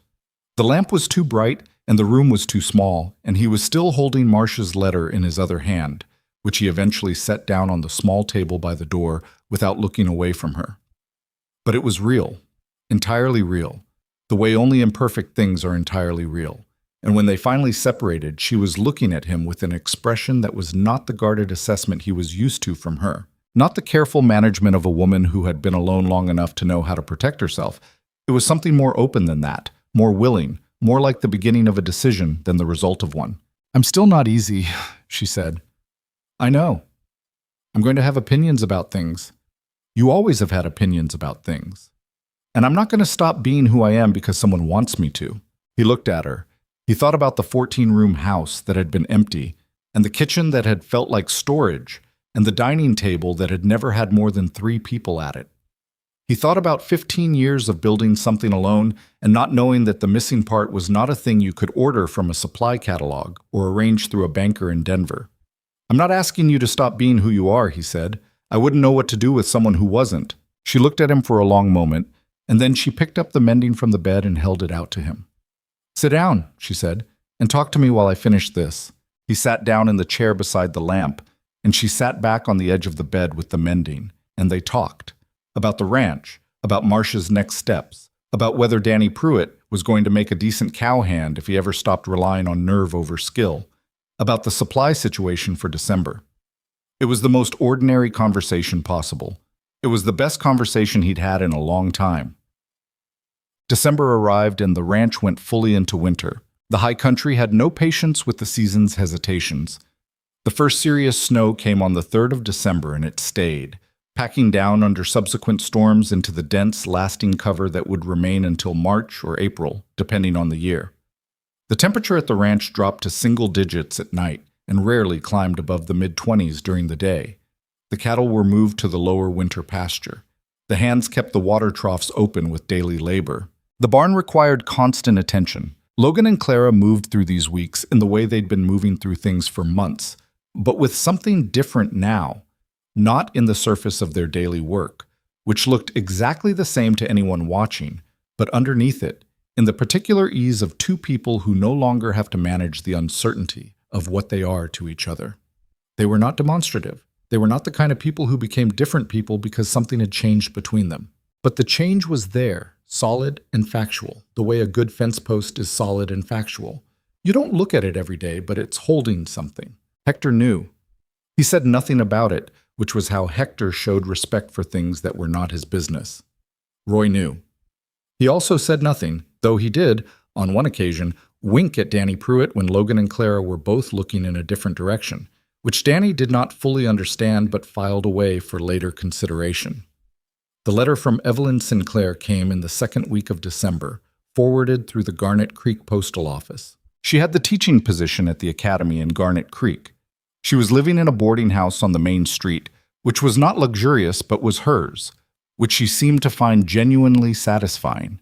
She was teaching reading and composition to 22 students of varying ages and varying degrees of enthusiasm, which she described with a dry humor that Logan had not seen in her letters before, or perhaps had not been able to see when their correspondence had the formality of a negotiation. She had joined a small literary society that met on Thursday evenings. She was learning to cook for herself, which she admitted was more difficult than she'd anticipated. She wrote one line at the end that Logan read twice. "I believe I am becoming the person I was supposed to be, and I think it required exactly what happened to get here." He showed the letter to Clara, who read it with the same attention she brought to everything. "She's going to be fine," Clara said. "More than fine, I think." She was always going to be more than fine. She handed the letter back. She just needed the right kind of start. He wrote back to Evelyn that evening. A real letter, longer than any he'd written her when they were engaged, telling her about the ranch and the legal situation and the outcome, asking about her students, mentioning in a straightforward way that things at the ranch had changed in ways he hadn't expected when she arrived, and that he hoped she would understand that both of those changes were, in some way, connected to her having come in the first place. He was not sure if that was the right thing to say, but he sent it anyway, because Clara had told him once that honest was at least something, and he had decided to believe her. Tuts! In the third week of December, Marsh wrote again. The news was mixed, which was not what Logan had hoped for, but was what he'd prepared for. The procedural motion had held, the injunction was gone, and was not coming back. But Ellison had, against Marsh's expectation, filed a formal survey challenge through a different channel, not the Garnet Creek Land Office, which was now under state board scrutiny because of the Patterson situation, but directly with the county court in the seat town of the wider district, which was a longer process but a legitimate one. Ellison was, it appeared, not completely deterred, just rerouted. Marsh's assessment was calm and methodical. The survey documentation was strong, Harmon's certification was in hand, and a formal survey challenge through county court would require Ellison to actually prove his claim rather than maneuver a compliant clerk. It was a harder path for him. It was also a longer fight for Logan. "How long?" Clara asked when Logan told her. "Marsh says 6 to 9 months before a hearing date, if Ellison actually pursues it. Then the hearing itself." Which could go either way. "The documentation is clean. Marsh is confident." "Confident isn't certain." "No." He looked at the letter. "No, it isn't." She was quiet for a moment. They were in the sitting room, fire going, the winter dark outside the windows heavy and complete by 4 in the afternoon, the way it was in December at this altitude. The lamp on the table between them made a warm circle that the rest of the room leaned away from. "Then we fight it," she said, simply, as if there were no other option, which was, he realized, exactly how she meant it. "You keep saying we," he said. She looked at him. "Is that a problem?" "No." He held her gaze. "It's the opposite of a problem." She looked at the fire for a moment, and then at him, and then she said something that had the quality of a thing that had been thought through very carefully for a long time before being said. "I told you in September that I don't know how to let someone into what I've built without it breaking. I've been thinking about that." She turned her coffee cup in her hands. "I think I was wrong about what I was afraid of." He waited. "I wasn't afraid of it breaking," she said. "I was afraid of it mattering. Those aren't the same thing." She looked at him directly, with the full, unguarded attention that he'd come to understand was the thing about her that was not available to most people and that she did not give lightly. "This matters. You matter. And I'm not comfortable with that yet, but I'm not going to run from it." Logan thought about what he wanted to say, and he said the true thing, which was what he'd learned to do when she was in the room. "I've been building this ranch for 15 years as if it was the thing that was going to make my life mean something. It's a good ranch. It was always going to be a good ranch." He paused. "But I think I built it to have something to offer. And I think I spent a long time not understanding that what I was actually looking for wasn't something I could build." She held his gaze. "I found it anyway," he said, unexpectedly, in the way that the things you're actually looking for tend to arrive, without any fanfare and before you're ready. Clara looked at him for a long moment. Outside the window, the snow was coming down again, the way it came down in December. Steady, committed, without urgency. As if it had all winter to do what it intended to do and knew it. The fire shifted and the lamp held and the house was warm around them. "You're better at this than you think you are," she said quietly. He almost smiled. "You're a harder audience than most." "I know." And there it was, and not quite a smile, but near it. The real version that she didn't produce for anyone's benefit but appeared anyway when something struck her as true. "That's not going to change." "Good," he said. They sat in the warmth of the sitting room while the snow came down outside, and they talked about practical things. The spring planning, the herd numbers, what they'd need to order before the roads closed for the hard part of winter. And underneath the practical things was the thing that didn't need to be talked about anymore, that had been talked about enough, and was now simply present, the way all real things are present once they stop being questions and start being facts. January brought the worst cold of the year, as it always did. The temperature dropped to 12 below zero on the third night of the month and stayed below zero for 11 consecutive days, which was not unprecedented at this elevation, but was not pleasant either. 2 of the younger hands got mild frostbite from insufficient attention to their extremities during a prolonged shift at the water troughs, which earned them a thorough and unsentimental lecture from Clara about the specific practical measures that prevented this, delivered in the kitchen while she wrapped their hands and made them drink hot broth. They listened in the chastened way of young men who have been efficiently cared for by someone who is simultaneously annoyed with them for requiring it. Roy Calloway came down with a genuine illness in the second week of January. Not the ankle he'd been theatrical about in November, but a fever that lasted 5 days and required real attention.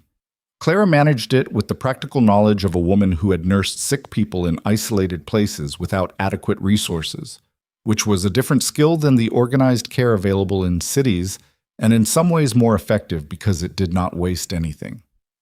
Roy recovered.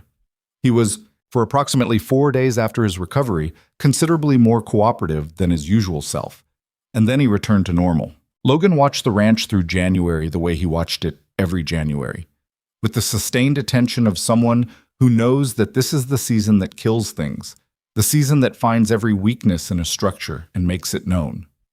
He walked the fence lines when it was possible. He checked the cattle twice a day. He went over the buildings with Hector, looking for places where the cold was getting through in ways that would cause damage if unaddressed. He did these things, and he came in at the end of each day to a warm kitchen and a woman who had kept everything running in his absence, not because she was supposed to, not because it was her assigned task, but because she looked at what needed doing and did it, the same way she'd always done. One evening in the third week of January, he came in so cold that his fingers wouldn't cooperate with his coat buttons, and she came to help him without being asked, which she'd done once before, early on, and which he'd barely registered at the time. Now he was aware of every specific detail of it: her hands on the coat buttons, her concentration, the brief warmth of her proximity in the cold kitchen, the completely unsentimental practicality of the gesture that somehow made it more rather than less. "You need better gloves," she said, getting the last button. "These are good gloves. These are adequate gloves. Better gloves would have meant you could unbutton your own coat." She hung the coat on the peg and went back to the stove. "I'll order you better gloves on the next supply run." "You don't have to." "I know I don't have to."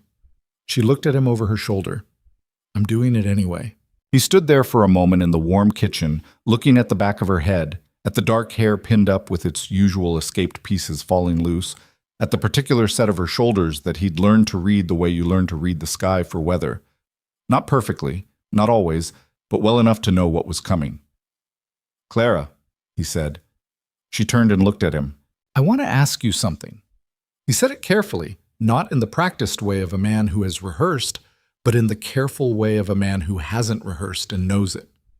"I want to ask you properly, not because of the ranch or the practical circumstances or anything that has to do with how the house runs." He paused.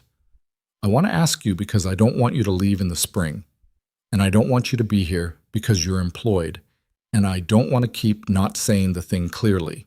She was watching him with full attention, the way she watched everything that mattered, which was not the same as watching something politely. "Then say it clearly," she said. "Will you marry me?"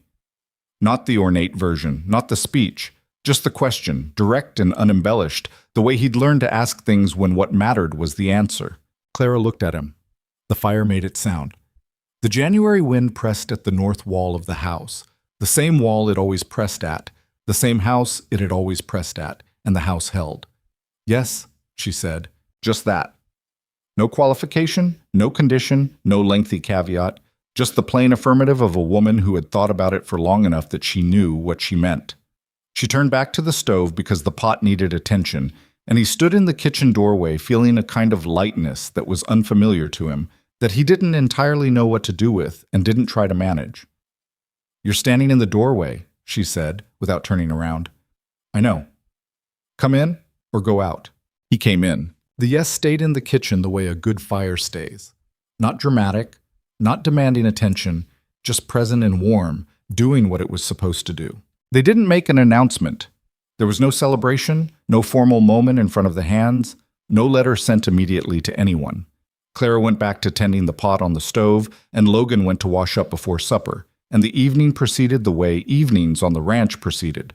Practical, grounded, nobody performing anything for anybody's benefit.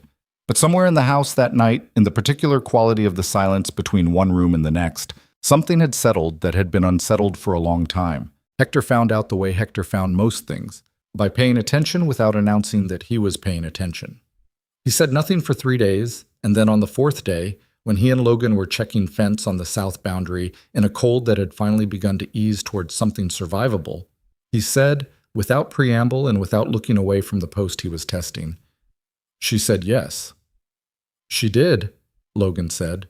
Hector nodded once, the kind of nod that contains more than a nod usually does, and went back to checking the post. That was the entirety of his response, and it was the right one. Roy found out because Danny Pruitt overheard Clara telling Hector to inform the supply rider to add items to the standing order that were not in the current household account, and Danny, who was 19 and not yet skilled at minding his own business, asked what they were for, and Clara told him with the flat, factual directness she applied to everything, and Danny's face went through approximately 4 expressions in rapid succession before he settled on a wide grin that he then spent the rest of the morning trying to suppress in Logan's presence. Roy read Danny's face before lunch and drew his own conclusions. By dinner, the bunkhouse knew. Nobody made a fuss about it, which was the correct response for a group of men who had been watching the situation develop since September and who had, most of them, their own private theory about how it would resolve. Danny Pruitt said, "Congratulations, boss," when he passed Logan in the yard, with the earnest sincerity of a young man who means it completely, and Logan said, "Get back to work," in a tone that managed to contain some warmth, which was about as demonstrative as things got. Vorsichtig. February brought the first suggestion of eventual thaw. Not warmth, not yet, but a quality in the light that was different from January's, a slight lengthening of the afternoon that the body noticed before the mind caught up. The cattle were restless with it, the particular restlessness of animals that have been confined by cold and can smell, distantly, the possibility of change. The letter from Marsh arrived on a Tuesday in the third week of February, and this time it contained what they'd been waiting for since December. Ellison had withdrawn the survey challenge. Marsh explained it in 2 careful paragraphs. The State Land Board inquiry into Patterson's conduct at the Garnet Creek Land Office had progressed further than anyone had anticipated. Patterson had, under the particular pressure of an official investigation into his conduct, cooperated with the board's investigators and provided documentation of his arrangement with Ellison and, through Ellison, with Gideon Farr's Land Acquisition Company. The documentation was sufficient to constitute evidence of a coordinated scheme to use fraudulent land office procedures to force property transfers. The State Land Board had referred the matter to the county prosecutor. Ellison's lawyer had advised withdrawal of the survey challenge the same day the referral was announced. Farr's company had, according to Marsh's sources in Denver, quietly ceased its acquisition activity in the valley. The rail company survey had moved to a different corridor entirely, which removed the economic logic of the whole scheme. The machinery had stopped. Logan read the letter at the kitchen table and then slid it across to Clara and watched her read it with the now familiar combination of focused attention and careful management that characterized her relationship with information that mattered. When she finished, she put it down and sat for a moment. Patterson cooperated, she said. Apparently the investigation was thorough enough that he didn't see another option. Hector's information from Garnet Creek started that. Yes, she looked at the letter again, not reading it, but resting her eyes on it, the way you look at something you want to make sure is real. Is it over? Marsh says the legal exposure is closed. Ellison may face civil liability for the scheme, but that's not our fight. Logan folded the letter and set it on the table. The Northwest parcel is ours. It was always ours. Clara was quiet for a moment, and then she said something he hadn't expected. I'm sorry it took this long. He looked at her. You're sorry? You built this for 15 years. She looked out the kitchen window at the pale winter light on the snow. You shouldn't have had to spend 6 months of it fighting someone trying to take it through the back door. He thought about this. He thought about the Denver trip, and Danny riding through the night, and Hector in Garnet Creek asking questions in saloons, and Roy's detail about the missing countersignature, and Clara's letter that had been clearer than his would have been. He thought about what the outcome would have looked like if he'd been doing it alone. I didn't spend it alone, he said. She looked at him. That's the part that's different. He held her gaze. I've fought things alone before. It cost differently than this did. He paused. This cost something too, but it gave something back at the same time. She looked at him in the way she looked at things she was deciding to accept without argument, which was its own kind of statement from a woman who argued when she thought argument was warranted. All right, she said. She got up to start breakfast, and the morning proceeded, and the letter from Marsh sat on the table until Logan filed it with the rest of the legal documentation in the box under his desk.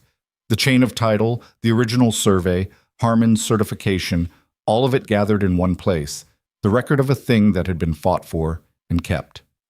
They were married in March, when the snow was beginning to give way on the lower elevations, and the first stubborn green was showing through the brown of the winter range. It was a small ceremony in the practical frontier sense of small. The justice of the peace from Garnet Creek made the ride out, which he did not consider a hardship since Logan Whitaker's hospitality was known to be honest, and all the ranch hands attended, cleaned up to varying degrees of success, standing in the yard outside the main house where Clara had decided the ceremony would happen because the house itself felt too enclosed for it, and she wanted the mountains visible. Evelyn Sinclair came from Garnet Creek. She arrived the morning before the ceremony on a borrowed horse, which she rode considerably better than she had in October, and she embraced Clara in the kitchen with the warmth of a woman who has sorted out her feelings about a situation and arrived at something genuine. She and Clara talked in the kitchen for 2 hours while Logan was out checking on a heifer that had been off her feed, and he didn't ask what they talked about, and Clara didn't volunteer it, but when he came in for lunch, Evelyn looked at him with an expression that was uncomplicated and kind. She's going to keep you honest, Evelyn said. She's been keeping me honest since September, Logan said. Good. Evelyn put her cup down. You needed it. He didn't argue with this, which was itself a measure of how much had changed. The ceremony was not long. The justice of the peace was a practical man who understood that people standing outside in March at this elevation were not standing there for the pleasure of an extended speech, and he said what needed to be said and no more. Clara wore the dark blue wool dress that she had made from the fabric Logan had bought in Denver, which had indeed turned out to be for herself rather than for a curtain, though neither of them had acknowledged this until she appeared in it on the morning of the ceremony. Logan wore his good coat, which Hector had made him brush the night before, and his best boots, which Clara had polished without telling him, and which he'd noticed at the last moment. He said yes when he was asked, and she said yes when she was asked, and the thing was done. Hector shook Logan's hand afterward with both of his, which was more physical expression than he'd ever shown before, and which communicated clearly what he didn't say. Roy Calloway started applauding, which prompted Danny Pruitt to do the same with considerably more enthusiasm, and for approximately 30 seconds, the yard sounded more festive than a working cattle ranch usually permits itself to be. Clara received all of this with a composed dignity that was undermined slightly by the fact that she was smiling. A real smile, not the minimal one that appeared briefly at the edges of her mouth when something struck her as funny, but a fuller version that she apparently had access to and that Logan was aware he had not seen before. He was aware of this the way he was aware of most things about her, carefully, specifically, with the attention he gave to things he didn't want to miss. Evelyn caught his eye from across the yard and raised her cup in a small, private acknowledgement, and he nodded back. And there was between them in that moment the particular understanding of two people who had arrived at the right place by a route neither of them had planned. Spring came the way it always came to the high country. Not gently, not in the calendar's timing, but in its own order, with snow through April, and genuine warmth not establishing itself until late May. The ranch work shifted with it, the winter maintenance giving way to the spring moving, the north herd coming back to the upper pasture, the cattle going out on the range with the new grass. Logan and Clara worked through it the way they'd worked through everything, side by side, without theatrics, with the sustained effort of two people who understand that what they're building is not built in a single season. Clara took on the household accounts fully, which she'd been doing unofficially for months anyway, and brought them to a precision that Logan's previous management had not quite achieved, not because he was careless, but because she had a particular attention for the details of provision that came from years of having to make limited resources stretch further than they should. She also, in the spring, started a kitchen garden on the south side of the house. Not a casual project, but a methodical one, with raised beds built by Danny Pruitt under her specific direction, and seeds ordered from a catalog through the Garnet Creek supply store. Logan watched her planning it one evening in April, bent over a rough sketch on paper, and thought that this was the thing he would remember most clearly about this period of his life. Not the legal fight, not the injunction, not any of the drama of the previous winter, but this. Clara at the kitchen table in the lamplight, planning something she intended to be here for. She was planning to stay. Not because she had to, not because the arrangement required it, but because she had decided to, which was the only kind of staying that meant anything. He'd understood this in January, when she'd said yes, but he understood it differently now, watching her plan the garden. It was a long-term project, a years-long project, the kind of thing you only begin when you have decided that a place is yours. He pulled a chair around beside her and looked at the sketch. "You're putting the beans too close to the squash," he said. She looked at him. "I've grown gardens before. The squash will take over. The squash will be managed." She looked back at the sketch. "Move your chair. You're blocking the lamp." He moved his chair approximately 3 inches, which was not what she'd meant, and she looked at him with the expression that he had come to understand contained, underneath its surface exasperation, something considerably warmer. "Closer to the window," she said. He moved it the rest of the way, and she leaned back toward her sketch, and they sat together, while the April wind came down from the mountains and the lamp held against the dark. Oh. The Ellison matter resolved itself in the summer, quietly, without fanfare. The county prosecutor had filed charges against Patterson in May. 2 counts of misconduct in public office, which carried real consequences for a man in a clerk's position. Patterson had agreed to testify against the full arrangement in exchange for reduced charges, which meant that the documentation he provided went into the formal record. Ellison faced civil proceedings from two other property owners who had, it turned out, been subject to the same type of pressure campaign in the previous 2 years and had not had a lawyer like Marsh on their side in time. He sold his Valley Ranch in August to settle the civil judgments and left the area entirely. Gideon Farr's land acquisition company dissolved through a bankruptcy filing in June. Marsh wrote to Logan with the final accounting in September, a year almost to the month since Clara had arrived on the hired wagon and looked at the main house with the assessing gaze of someone pricing out work. The legal fees were considerable but manageable. The northwest parcel was clear in every record and would remain so. The water rights were intact. Logan wrote back to thank him, and Marsh's reply was brief and professional and contained one line that Logan read to Clara at the kitchen table. The most effective defense in this case was the speed and accuracy of the information available to you, which suggests you have people around you who understand what matters. That's worth more than the documentation. Clara received this with a characteristic absence of false modesty. "He's right," she said, and went back to the supply list she was working on. He looked at her for a moment. He thought about what the ranch had been before she came and what it was now, and the difference was not measurable in any of the ways he'd spent 15 years measuring things. The accounts were healthy. Healthier than before, actually, because Clara managed provision with a discipline that found efficiencies he'd missed. The house was maintained in a way it had never quite been. The hands were fed better, worked consistently, and had a stability that reduced turnover. These were all measurable things. But the unmeasurable thing was the ranch's character, the quality of it as a place, as a home, as something that had a pulse underneath its practical function. That was what Clara had brought, and it was not a thing she'd done deliberately or strategically. She'd done it the same way she did everything, by showing up, paying attention, and caring about what happened. He didn't say all of this, because it was too large to put into the kind of plain language he trusted himself with. But he filed it in the place where he kept the things that mattered most. Not in a ledger, not in a document, but in the part of himself that had been empty for a long time and wasn't anymore. Evelyn Sinclair taught at the Garnet Creek Academy through that year, and the one after, and in the second year she was appointed its head, not because anyone had planned for it, but because she was the best person for it, and the board recognized this when the previous head retired. She wrote to Logan and Clara with the news, a letter that was warmer and more unguarded than anything she'd written in the months of their formal correspondence, and Clara wrote back at length, and the two women maintained a friendship through letters that grew more genuine the further it got from the circumstances that had brought them together. Evelyn also, in that second year, began a reading program for the children of miners and ranch families who couldn't afford the academy's fees, held on Saturday mornings in the back of the dry goods store, which the proprietor offered at no charge because he liked the idea, even if he couldn't have said exactly why. 20 children attended the first session, 40 by the end of the month. By spring, she had needed to find a larger space.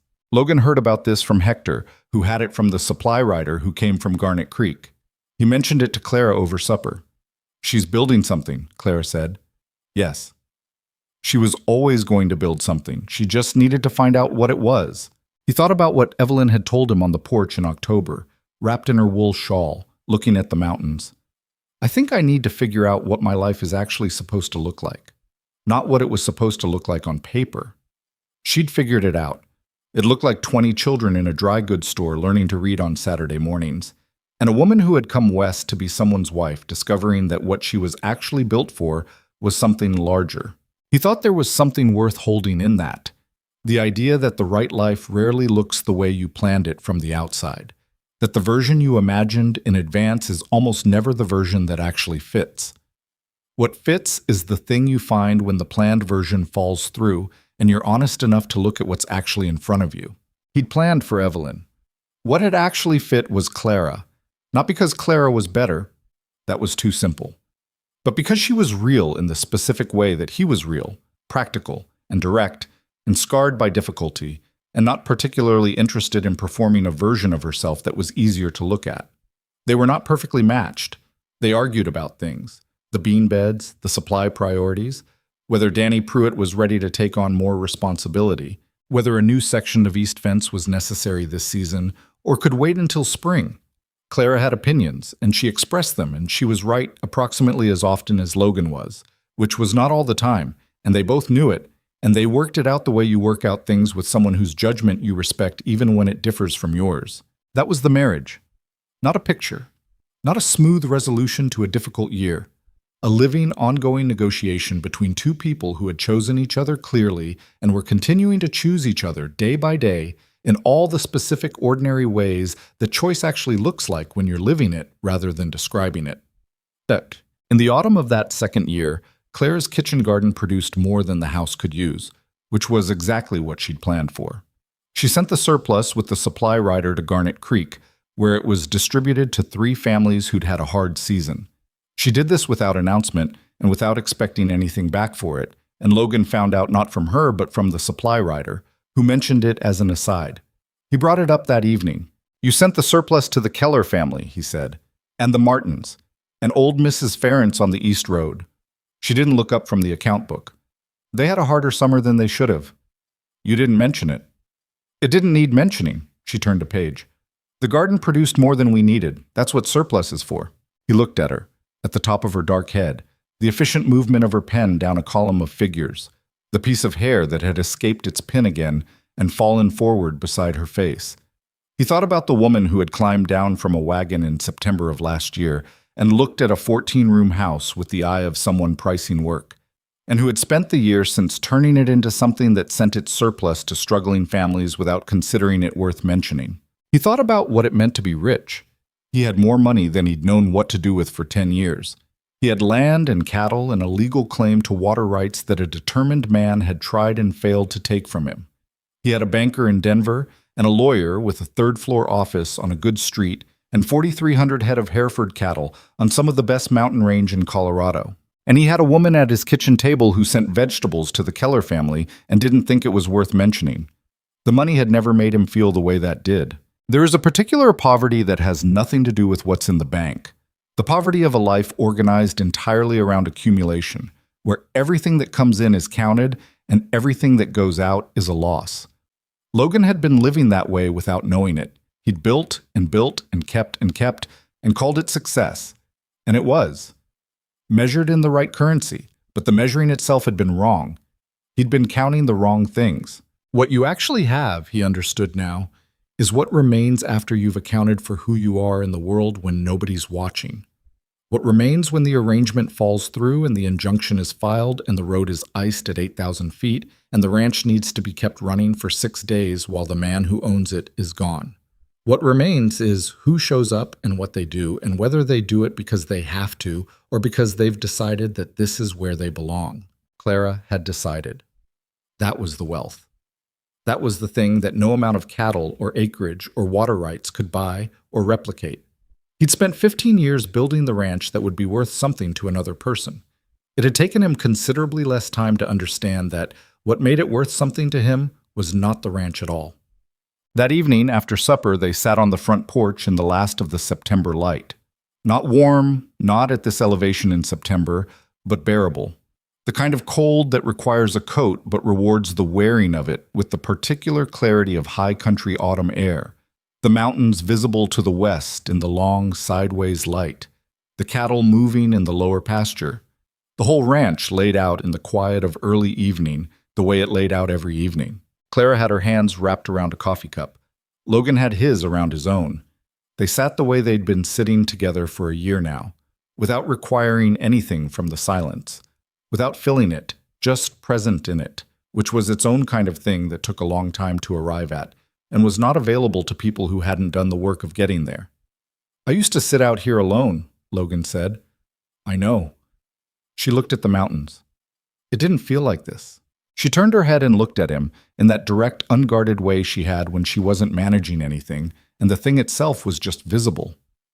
"No," she said. "I imagine it didn't." The light went down slowly, the way it does in autumn when the angle is low. A long, gradual diminishment that gives you time to watch it happen if you're willing to sit still for it. The mountains held their color longer than the sky, the way they always did, and then the color went out of them too, and the peaks became shapes, and the shapes became part of the dark. The ranch was quiet. The cattle were settled. Somewhere in the bunkhouse, someone was playing a harmonica, badly, which had been Danny Pruitt's new project for 3 weeks, and which showed no particular sign of improvement. Clara looked in the direction of the sound with an expression of patient forbearance.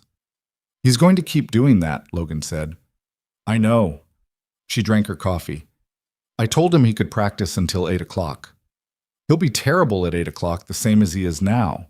"Yes, but at least it'll stop at 8 o'clock." Logan almost laughed.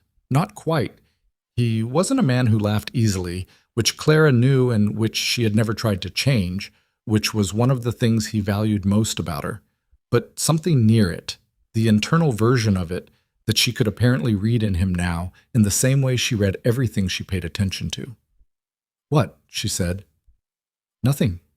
He looked at the dark outline of the mountains. "I'm glad you're here." She was quiet for a moment. She turned her cup in her hands, which was the gesture she made when she was receiving something she'd decided to let in rather than deflect. "I'm glad I am too," she said. It was not a dramatic statement. It was not the speech.